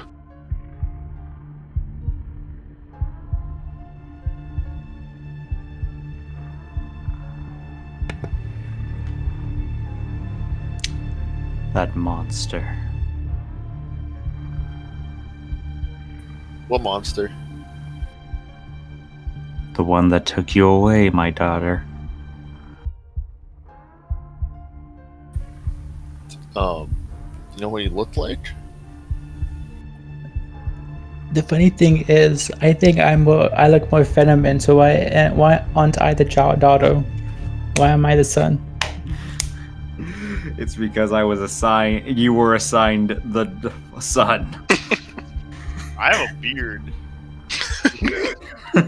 You were assigned the daughter. I am not the one who made this up. I'm just running with a nightmare and I love it. Is there a car nearby? Nope, there hasn't been a car near this factory in over 20 years. Well, 19. That's done more than passed by. You know the expressway isn't that far away. You can hear it off in the distance. You know, lake isn't that far away. You can hear it off in the distance. There are other neighborhoods to your south and east that are easy to get to. Take a little walking, but the reality of where you are and what's happening and the parallels to Dalton are sitting before your face. You just recently had a talk with Olivia. about a similar situation, a similar realization that she was coming to grips with. Unlike Everett, who has had the benefits of being part of the upper echelon of kindred society in Dalton because of his ties to Mr. Rich. Unlike David, who has kept out of polite kindred society and made himself useful as a person who can get things to where they need to be.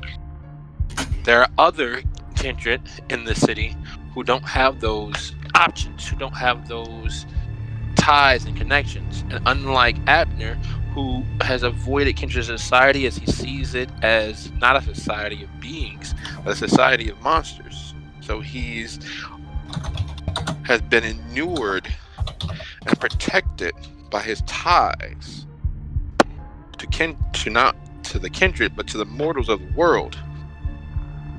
Unlike the other members of your troupe, who have, through their skills and expertise, managed to be invisible and not part of that society, they don't get a chance to see how much the destruction caused has changed their very lives.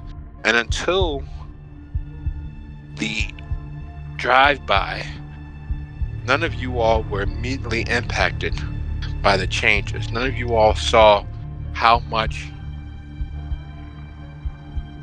the Queen of Spades set the village on a path. And that path can only be changed by people who are willing to dare. And those people are you.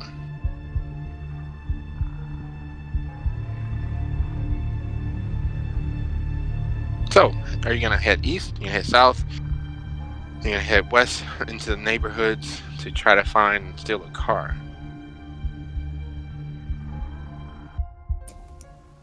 Are there any like nicer neighborhoods, if those exist anymore? I'd feel bad robbing some extremely impoverished family of their vehicle. Northeast. Everett knows that that's where the higher financially impacted people reside. Yes, but stealing a car from a wealthier family might be a little bit more difficult. Unlike the people here, which might go unnoticed, basically. But I don't know. The thing is, we can't really move around foot from here to there. It just, we need a plan, and it seems like Mr. Poppy over here is a bit out of it. Is that right, Dad? We're going home. And then I begin walking towards my home. They might have a car still. Maybe we should follow him, Everett? Somewhere safe, possibly. He says going home. I don't know where his home's at, but the last time I checked, this isn't. Dalton is pretty far. At least for an hour away. Well, driving you can make it in 30 minutes. Walking is another matter entirely. But as you all follow along behind Abner as he has a clear cut, instead of waiting on the bus, you know that you can make it home in 15 minutes if you cut across a few backyards. The neighbors really don't mind. They've gotten accustomed to you being every once in a while, instead of taking the bus the long way around, taking the most direct path. Even with the gangs that have been coming down from Chicago, you've been mostly okay. Unlike the others, there was a robbery at Miss Johnson's house about 7-8 days ago. As memories keep flooding, the parallels between it and now are disconcerting, because Abner's conscious mind is trying to reassert itself, and that causes skips and edits. And the fact that he knows that the neighbors haven't been there in years, he knows, but at the same time, those memories are too vivid. They're so real. You know that the house on the corner, they make homemade tamales. They make their own maza and roll their own tamales, and whatever her name is. What was her name? Was Holly? You forget what it was. Holly or Jala, Jala. She used to sell them for 75 cents each, which was a little expensive, but they were homemade.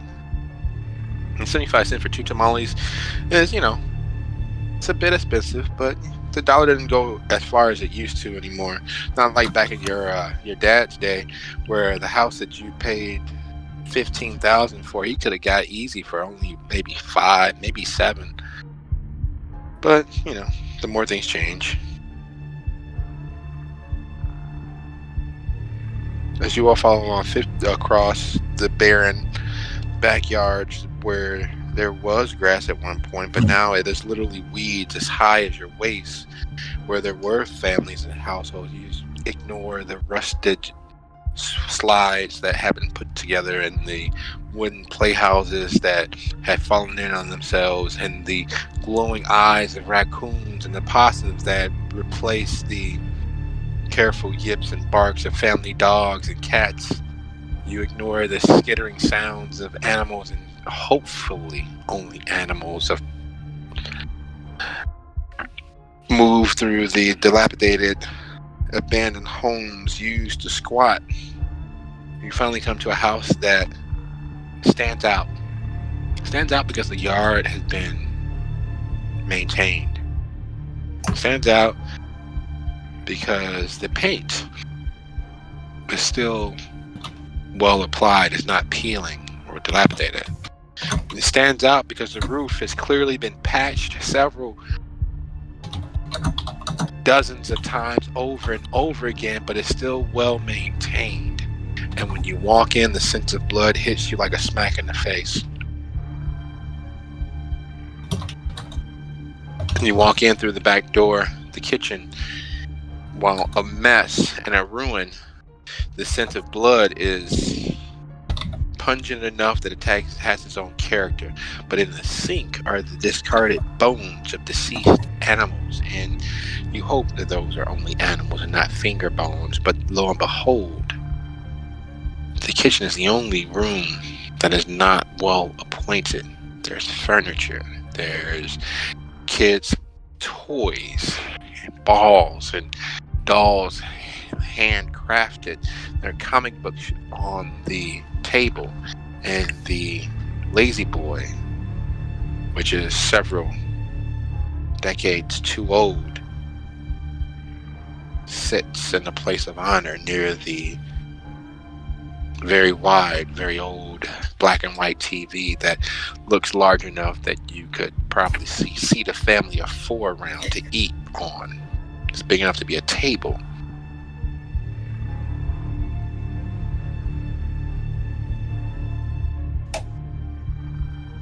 As we walk in, and as us all just going around, Everett is singing another lullaby. And he kind of singing, golden slumber, kiss your eyes, smiles awake when you rise. Sleep pretty wontons, do not cry, and I will sing a lullaby. I sit down at the table. Let's eat together like a family again. I'm going to go over to the kitchen and grab whatever decent looking knife they have for protection later.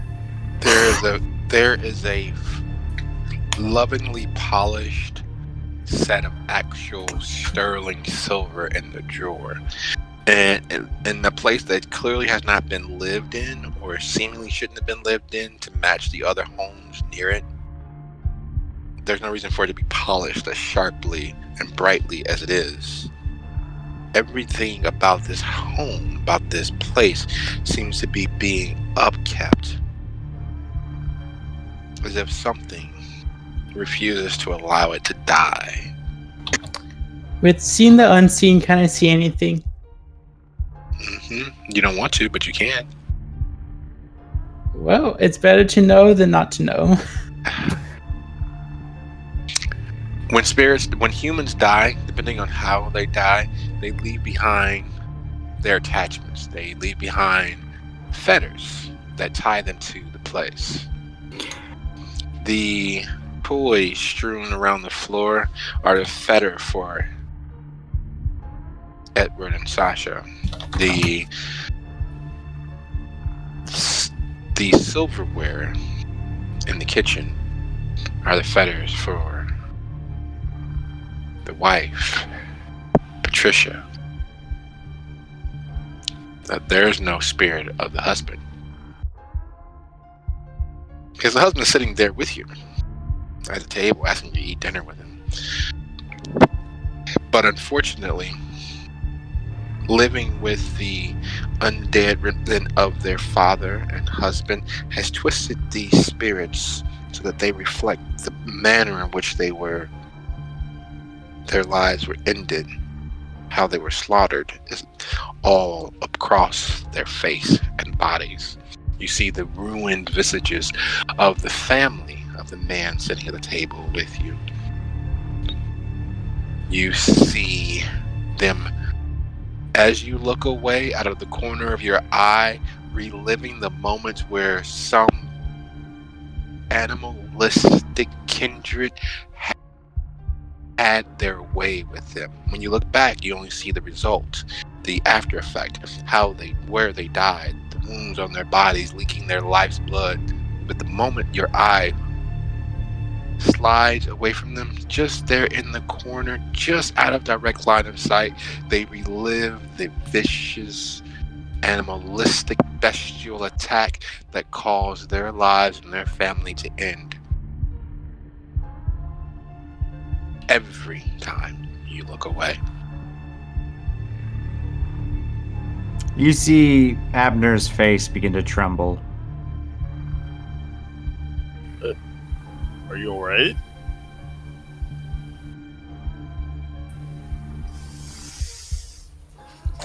It's just a bad house. I immediately grab a knife and immediately begin to hold it, immediately saying, "You're not going to take them away again!"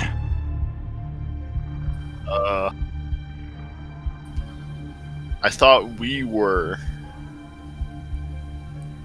Not going to take them away. Going to take them away. It's okay. We won't take him away. Look, we're right here, Dad. You see him throw the knife immediately. Everett? Right beside his head. What would I need to roll? Strength plus athletics? Yeah, or melee, whichever one is higher.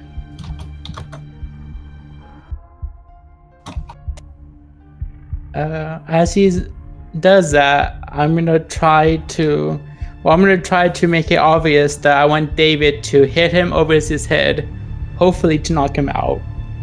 You really can't knock out Kendra unless, of course, you beat them into torpor. Still right here. I now have a knife. You do it to me.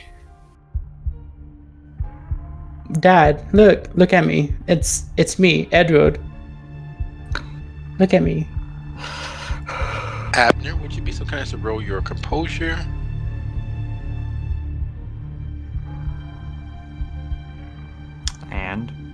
Or just composure?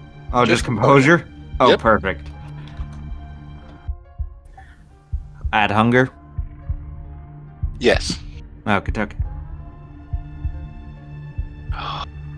Perfect. Just perfect. Nope, you cannot deal with this anymore. You really can't. You think back to the many times you tried to walk out into the sun before you became the very thing that you are. You think of all the times where you attempted to stake yourself but missed. You think of all the time where that voice is crawling around your head would not give you peace, as it told you how often it had its way with your family because you refused. And you can't face the fact that, yeah, it's kind of your fault. It's your fault for being good at your job. It was your fault for keeping track of the numbers. It was your fault that you stood up to that stupid gang from Chicago that were driving folks out of their homes.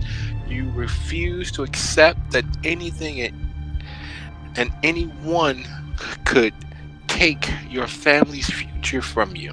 And then they proved how much they could take from you. And they only got worse because you didn't die. All the times you've come back to this house, make sure that it was still left unsullied. All the times you attempted to take your life. You know you could do it this time. You know you have friends, you have associates, you have monsters who would not stop you. In fact, they might help you end it all. I immediately look at them and immediately smile. Okay, you're bringing me the fuck out. Get the hell away from me. I raise up the silver knife I had gotten. I immediately begin to approach. I mean it. Sorry, the knife that he threw at me is right beside me. Why can't I pick it up? It's Yep. right next to your head. It is Okay. terrifyingly close. I'm gonna pick it up, slit my wrists, and coat it with scorpion touch.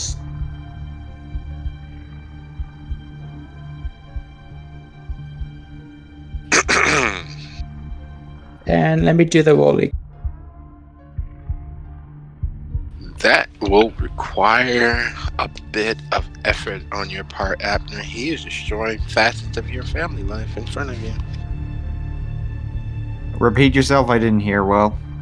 He is destroying facets of your family life right in front of you.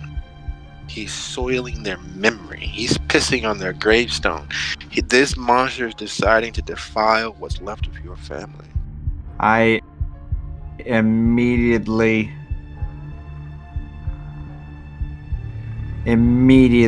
pull out. I immediately turn over the table and pull out and try to make a stake out of it, and as a sort of inch of Abner's own thing immediately, and I go, "You're not going to take them away again."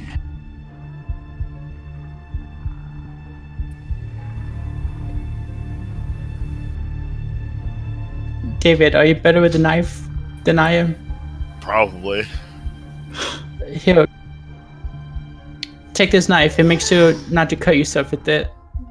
Cut Abner with it to stop him.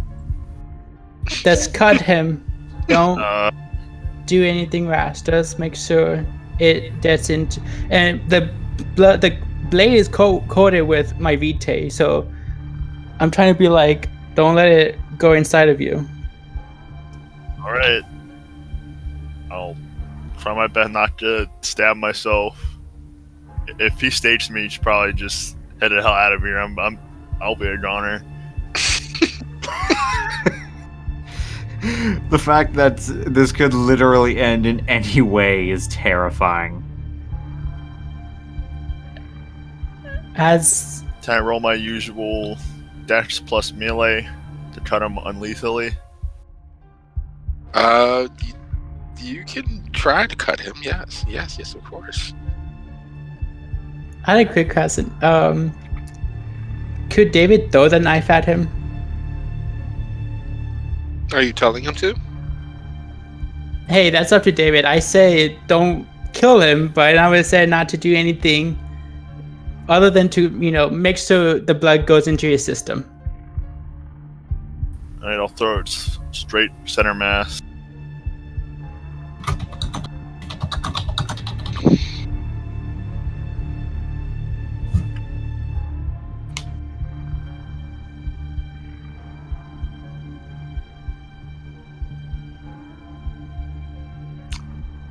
And I roll my thing in response. Mm-hmm. All right. I apologize in advance. Can I do something as them two are doing something? No, it takes a turn to activate Scorpion's touch.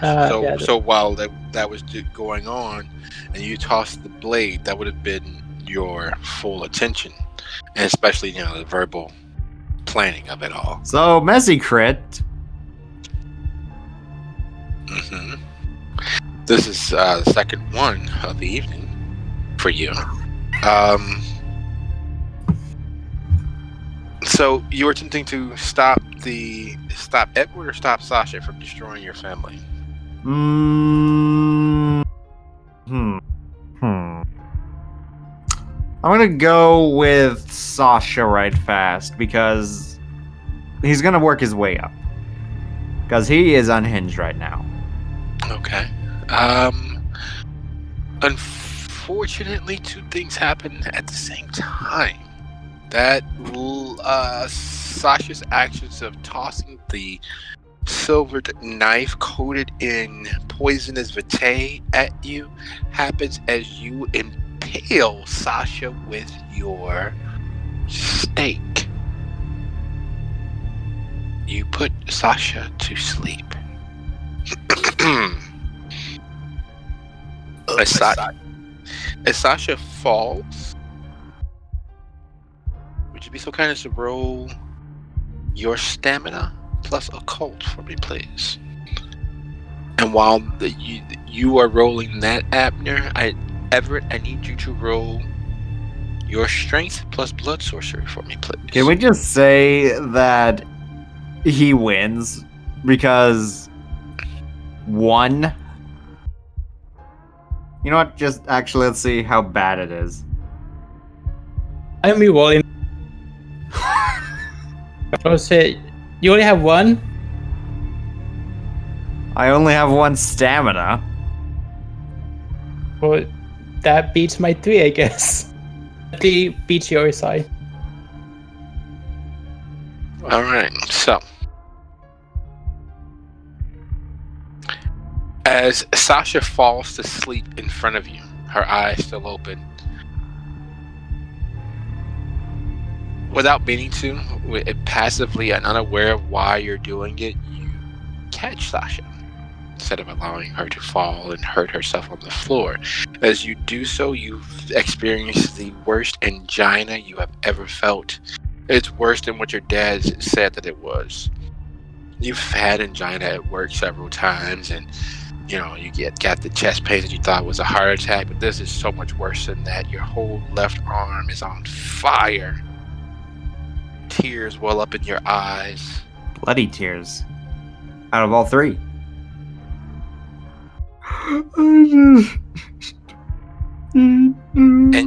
And you take 2 levels of aggravated damage.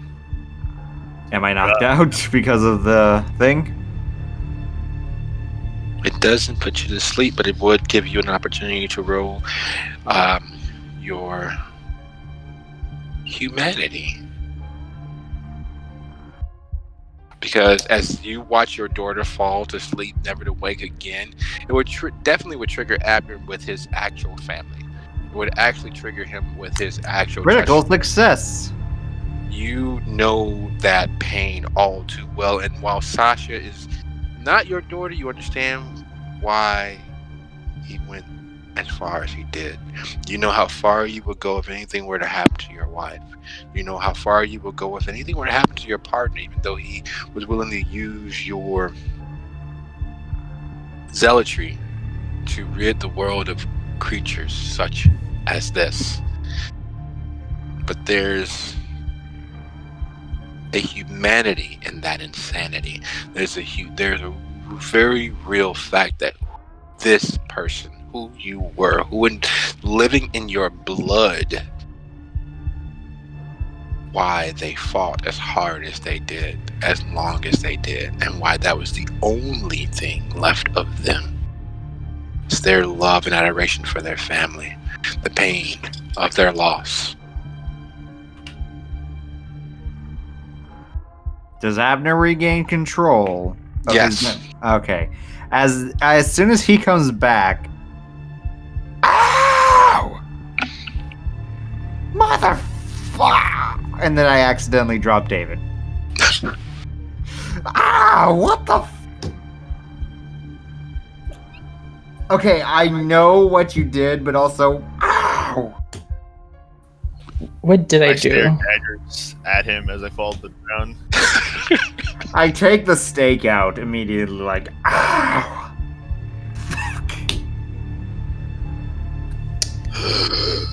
Abner, are you okay now?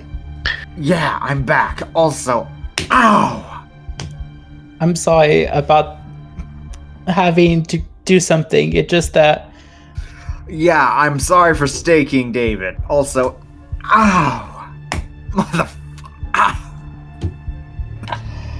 Is there any way I could help him with my blood surgery? Help him to do what? Stop the pain? No, aggravated is aggravated, unfortunately. Luckily for you, you didn't do worse, because that is literally a mortal wound. It is not a, it's not a paper cut. It is not stubbing your toe. It's not stepping on a Lego. This is aggravated damage is cutting someone right to the very marrow of their soul. Ooh, that, yeah. Fuck! Ow! Ow! I don't know what to tell you, Abner. David, are you awake now? No, he was never asleep. He didn't fall into torpor. He was just paralyzed. And that's far worse. It is knowing and being aware of everything around you and being able to do nothing about it at all. You were completely at the mercy of the environment you were in. I immediately slap David because I know how staked works, and I say, "Wake up!" Ow! Fuck! Never do that ever again. Please and thank you. It was like beyond. I won't do it to you. Ow, mother. Ow. I don't need to breathe anymore. Fuck. Okay, so there was a lot going on. Also, sorry, David. But I'm also going to call you Sasha from now on, just because that was funny. I was fully aware of that situation. It was not pretty, and I am also in great pain now. Was it like a frenzy? It was worse, but not the point. Yeah. I point to Everett. You never do that again, Edward. And yes, I'm calling you Edward from now on. I didn't know how else to wake you up. I'm sorry, but So I what's tried going my on? best.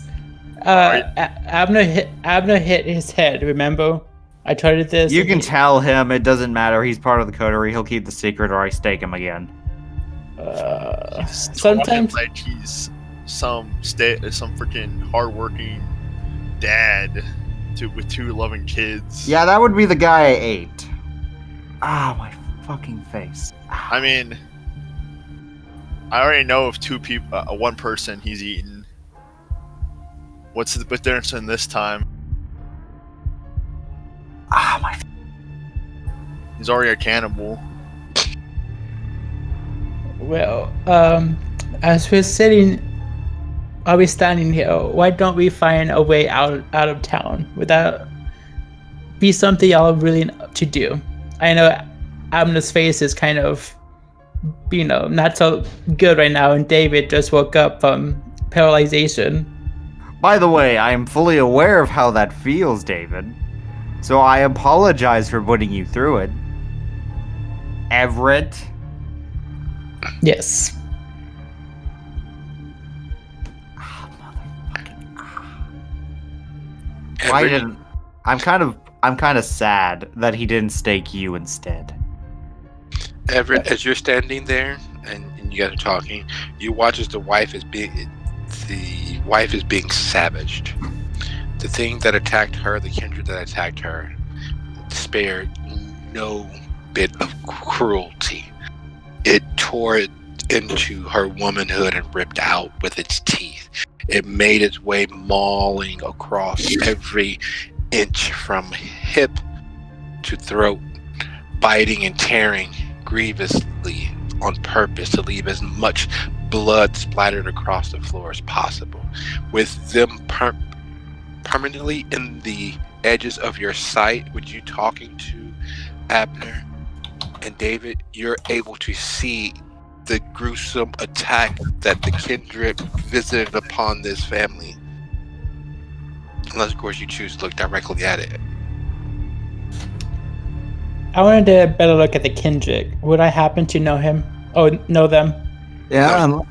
No, you can't see the kindred that did it. You see the actions of the kindred happening to this It's like body. It's like the ghosts are reenacting the scene, even if actors are missing. Oh, well, I'm just keeping a side eye to it. And notably, I'm kind of saying, well, that's some handiwork. Holy shit. In my head. And I'm kind of looking at Abner and David like, yay, we're a big family again. Anyway, kind of Odo, and I kind of like tap my hand on the desk, like Anywayl, like a judge, and be like, do we have a plan to leave? Can I recall information from that experience of a car that might have been in the house? Not in the house, but yes, Oh. there's a car they have access to. He was able to get his father's car on the weekend, and when his father buckled under the pressure because his mother took sick and moved to Riverdale, they left the car, which is actually a truck. It's in the garage. It's been carefully maintained this entire time. I say to everyone, there's a truck in the garage. Let's get it. Let's run. And Everett? Yes, Papa. Call me that fucking again. I will stake you. Hey, if you have nicknames, you should give you a nickname at least. A code name. Oh, come on. You know Also, it was why that. was I the daughter? I would like to know I that. don't know, actually. Okay? He looks like the manliest man out of me and him. I don't know. The I- conscious that took a ride was the one that made the decision. And I don't know why in the bloody hell, out of the two of you, he was the daughter and you were the son. We could have this conversation in the truck. Yes, let's go to the truck now. Papa, can you hear me?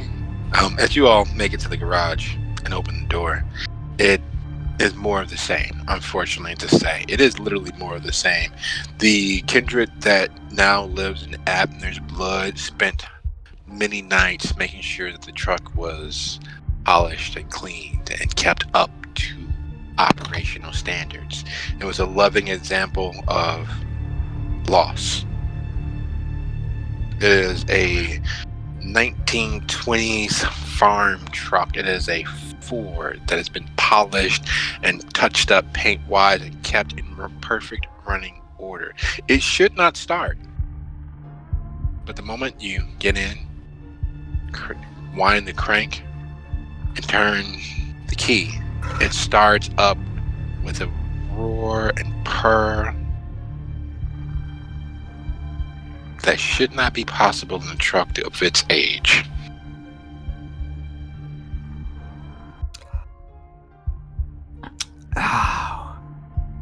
I bandage up my face at this point as I look to Everett and say, you couldn't have done anything else. Hey, I'm sorry about that, but hey, you know what I am. That's the best thing I could do. And You couldn't have just done something like splash water on my face or something? Anything? I mean, I could have done worse. This is the best thing I could have done, was to stop you. I could have boiled you to a crisp, you blood, or I could have thrown acid into your face. I much rather had not do that and keep you alive and do minimum damage. That's all I can do to save you. Whatever. Oh god, that hurts still. So, David's still going to drive, right? David, we're paying you back with the accident. Here's your new truck. Thanks. It's probably the nicest thing someone done for me in years. Don't tell the new the soul in my head. It's sturdy, it's functional, it's been well upkept. It is a functioning antique. If you can find a buyer for it, you most assuredly could buy almost any other vehicle plus. But the road back to Dalton are not busy. It is not packed. It is late enough in the evening where most people are trying to alight for the day, even those that work at night, not just the kindred that do everything but work. Making it back to Dalton, where do you all head? Do you go to Kalia's? Do you go to any one specific haven? Do you go to Everett's haven? Or, Abner, are you having your son and daughter bunk with you for the night? That joke is hilarious. And I say, you guys are coming with me to my house. Or apartment. Do you have another bedroom? Spare bedrooms? I might ask. You're sleeping in the bedroom. I'm sleeping on the couch. No, there's no reason for us to sleep on the couch. No, I literally always sleep on the couch already. So there's no point in otherwise. Well, I have another spare bedroom if David wants to go to my haven. I have my bed. David can have the other bed. I pull out the steak I pulled from David earlier. I move my hand up to my face and say, please don't, not again. Still fresh in my blood, I see. First, Haven. Second, Haven. I am not in the mood because I just got over a ride in my own head. Whatever makes you happy. Fair and enough. As I say that, I want to talk to Abner. Hey, Abner, the funny thing is, I have another lullaby about a wolf. And it's a Western lullaby, so I can't really speak Western. But I think I read a translation of it in English. And yeah, actually I think I have a lullaby book. But I think it goes Bayo, ski Bayo, something, something, something in Western. And it kind of goes that to be careful with the wolves. I'm starting to see why the guy that just took control tried to stake himself so many times. Hey, I think it's a fitting song, the Bayou Ski Bayou, since we kind of left. David, I will give you About $100. That is all the money I have to stake me here and now. Just so I don't actually, better yet, plug my ears. Please. Hey, it's a good lullaby. You should listen to. I can't sing Western, but that's the only thing I know. Sure. Well, as you all make your way back to Abner's haven, you are surprised that it is not in a cave. Two, that it is not in some random clock tower where he has clear sight lines to snipe various members of the city. And three, that is not hidden behind Making it some sound kind- like I'm bad. Holy shit! I forgot I am Batman. It is surprisingly normal. It is surprisingly very much like what a divorced father would have. A small utility apartment until he gets back on his feet. It looks all too normal from the outside. You can hear and smell the people inside the apartment as you pass. Them going about their night, ending their evenings, and otherwise carrying along normal, everyday lives. And then you get to his apartment, and it is blacked out. The windows have been properly secured, taped. There's no ultraviolet penetration at all. You are very sure that most of those shelves are filled with weaponry of some sort. And in the bedroom, there's paraphernalia to keep people from ever leaving if he chooses. There is also blood on the bed, which is also because of where he keeps the kindred. Ignore the blood. It's not important. What's to say that we won't be one of your next blood bags tonight? You're not going to be one of my next blood bags. Besides, I have to go refill anyway. Abner, this is kind of depressing. What do you mean? This is a perfectly normal haven. It looks like a dungeon. It looks Out like of character, I need to laugh right fast. Give me a second. it looks like a middle-aged man that's out of work because he couldn't keep up with the younger demands. His wife left him because he wasn't bringing in money, and she took the kids, and now he's left alone, living in this Where is the decor? Why isn't Are you it? seriously trying to roast a vampire hunter in his lair? I just want.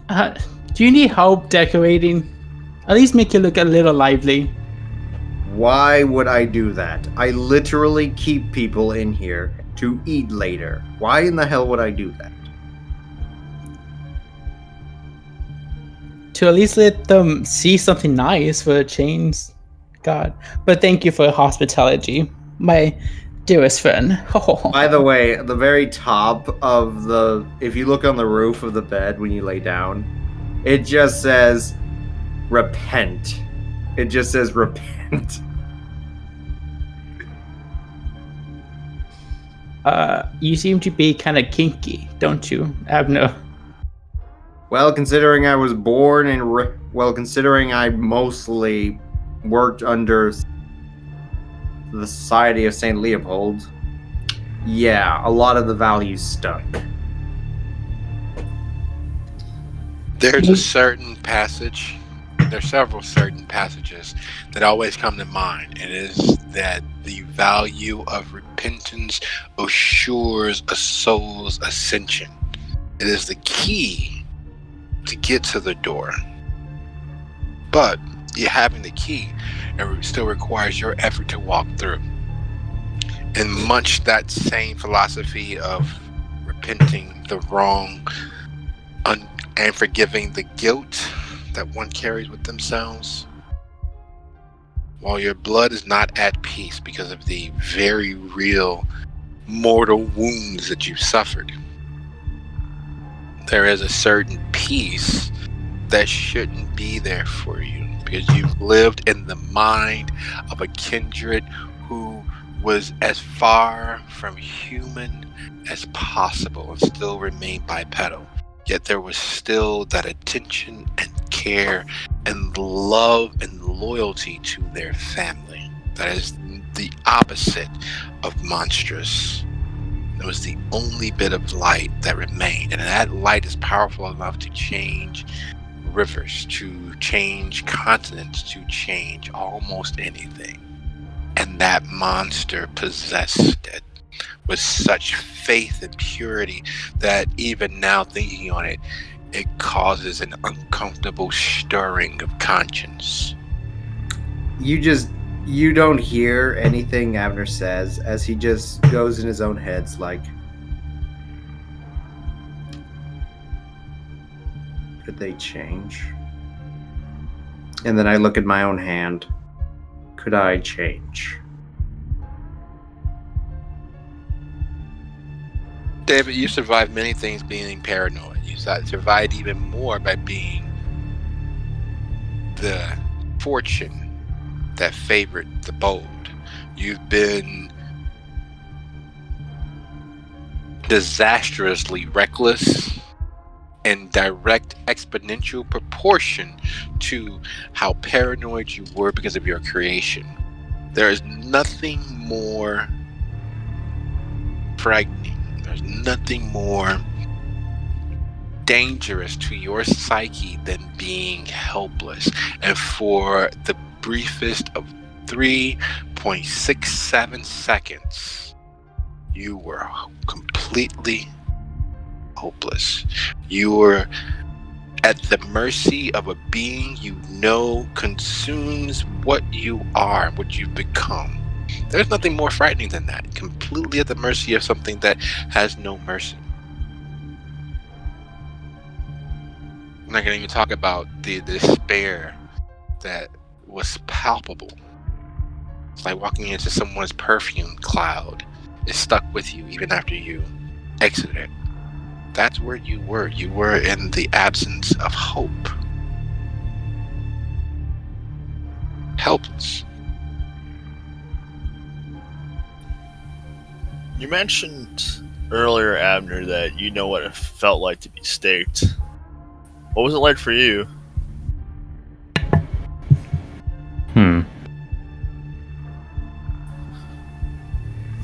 I never felt more terrified in my entire, unlife. I was drowning. I stopped thinking about it. I pulled out the stake one time on someone, asked them what it was like. They said it was a horrible, horrible thing. That was before I put them back into sleep.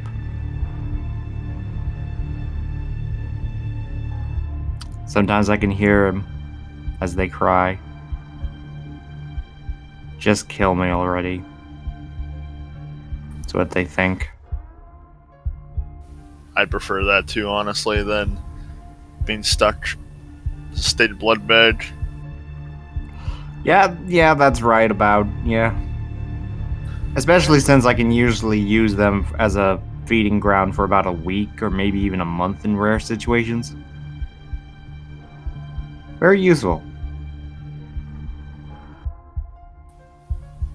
If we're ever caught by the SI, if you can just cut my head off, I'd really appreciate it. I would much rather have that fate. Oh, the SI do worse than me. I can tell you that asking now. for you, whoever caught, just chop my head off right there.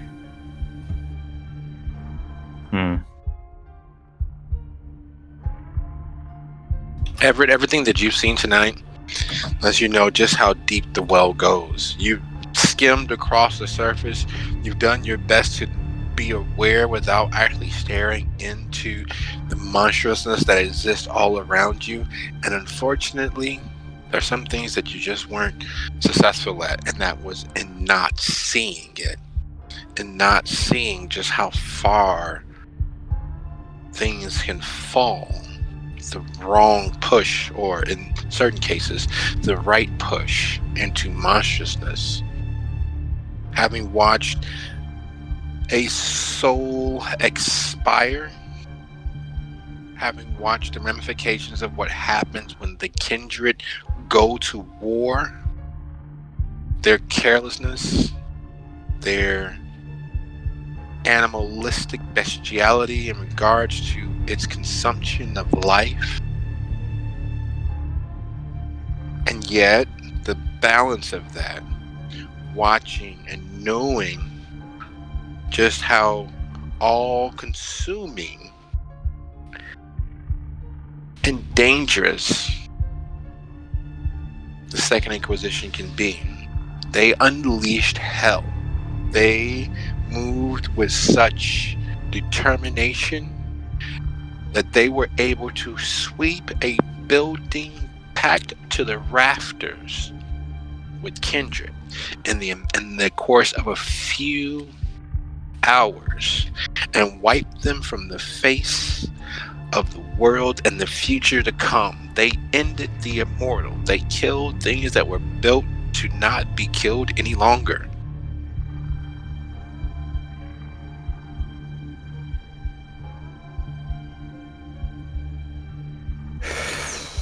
Everett just mentally take it in, and not to. So basically, any emotion, he'll turn to Abner, and he'll ask Abner, "Do you at least have running water? Can I take a shower?" This is an actual apartment, mate. There is actual water. There is a shower over there. Although I wouldn't use it, honestly.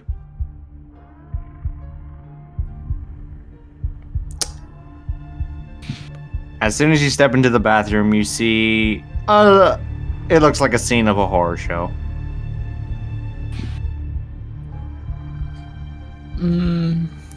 Is the bathtub even usable?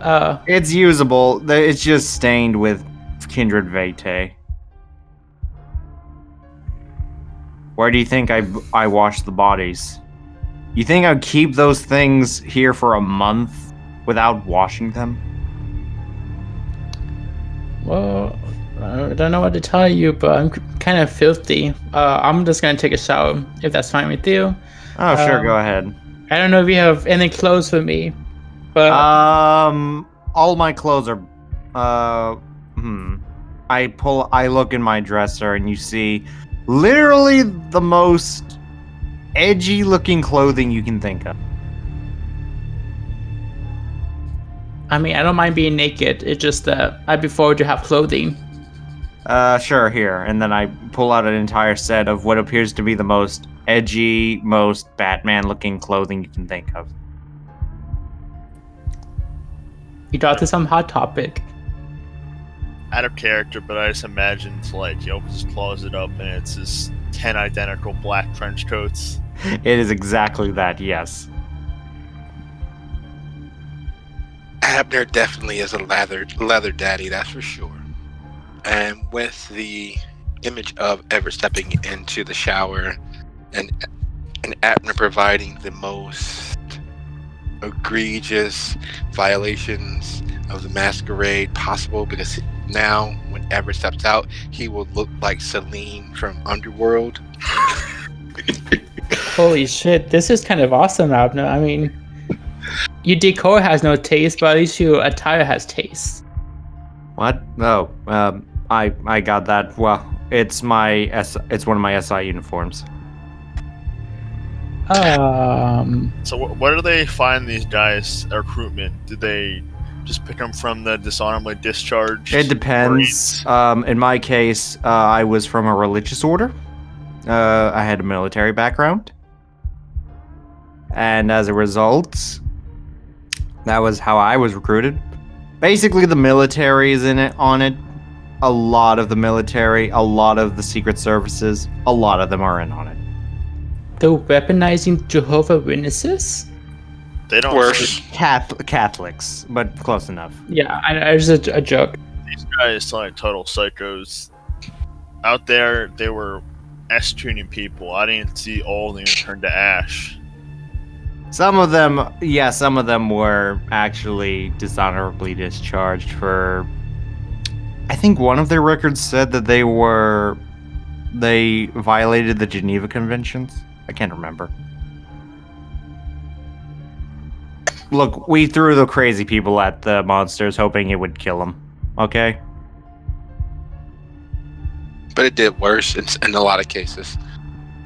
And it will do worse in more cases, as the extreme nature of, well, we won't go into the history of Sash and how they are the worst of the worst of the worst of the best, sir. We lead. Which branch Archer- was Abner a part of? I think it was Black. Yes. He was not part of the extreme.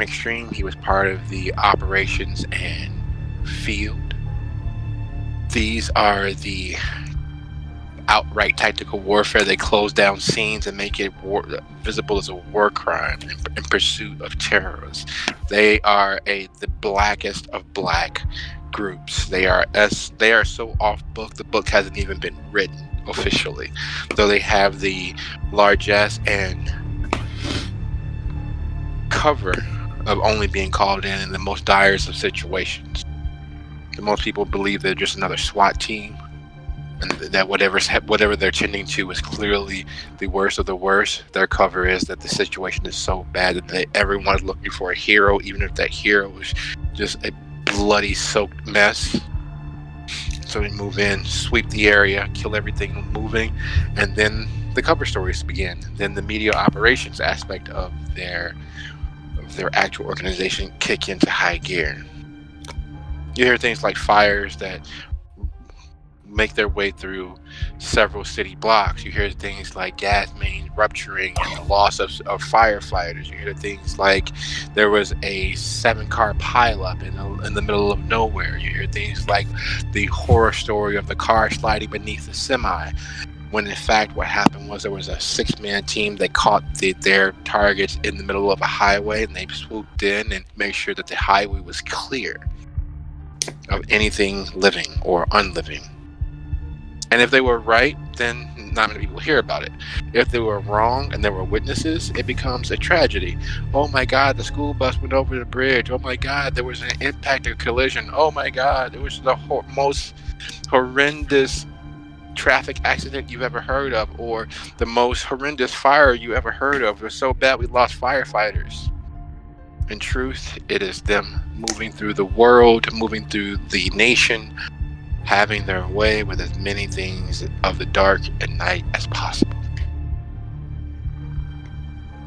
So I just tell them, yeah, so that's Slashlight. Even I don't like them. I think their methods are too extreme. If you find that extreme, it means that that's fucking extreme, Abner. They're only called whenever we have to deal with real big threats. There was one case of we called it a werewolf. I don't know what it was. I didn't see a good look at it. It was awful. A lupine? This was from my SI day. Yeah, okay. So they burned down a lot of buildings trying to kill this thing. I mean, it takes a lot to kill us, but it takes a whole lot of shit to kill lupines. That's why I didn't want to mess with that lupine. You know, the whole bio scheme. Fair enough. At least it's better than what I heard about during my early recruitment. That's the kind of crap it's better than what there was apparently some kind of city that got blown up. We don't know the exact details. I don't even know. A city, It was some city in India. It started a lot of issues. Oh, India. Would I out of character, would I know what he's talking about? I don't know the details. Honestly, don't want to know. I think there was a nuke involved. I don't know. There's ghost stories about almost everything that happens. But on that note of absolute sheer madness and destruction, we will leave our troop preparing for their day death and coming to grips with their wild and woolly evening, and realizing that the well of horror of the world that they inhabit goes far deeper than they expect. There are monsters on both sides of the equation. It comes down to who's hungrier and willing to violate and transgress the most. And with that, I want to thank you all. It's been a lovely session. I can't wait for next week. And I'll see you guys then. Thanks, guys. GG, good night. Good night.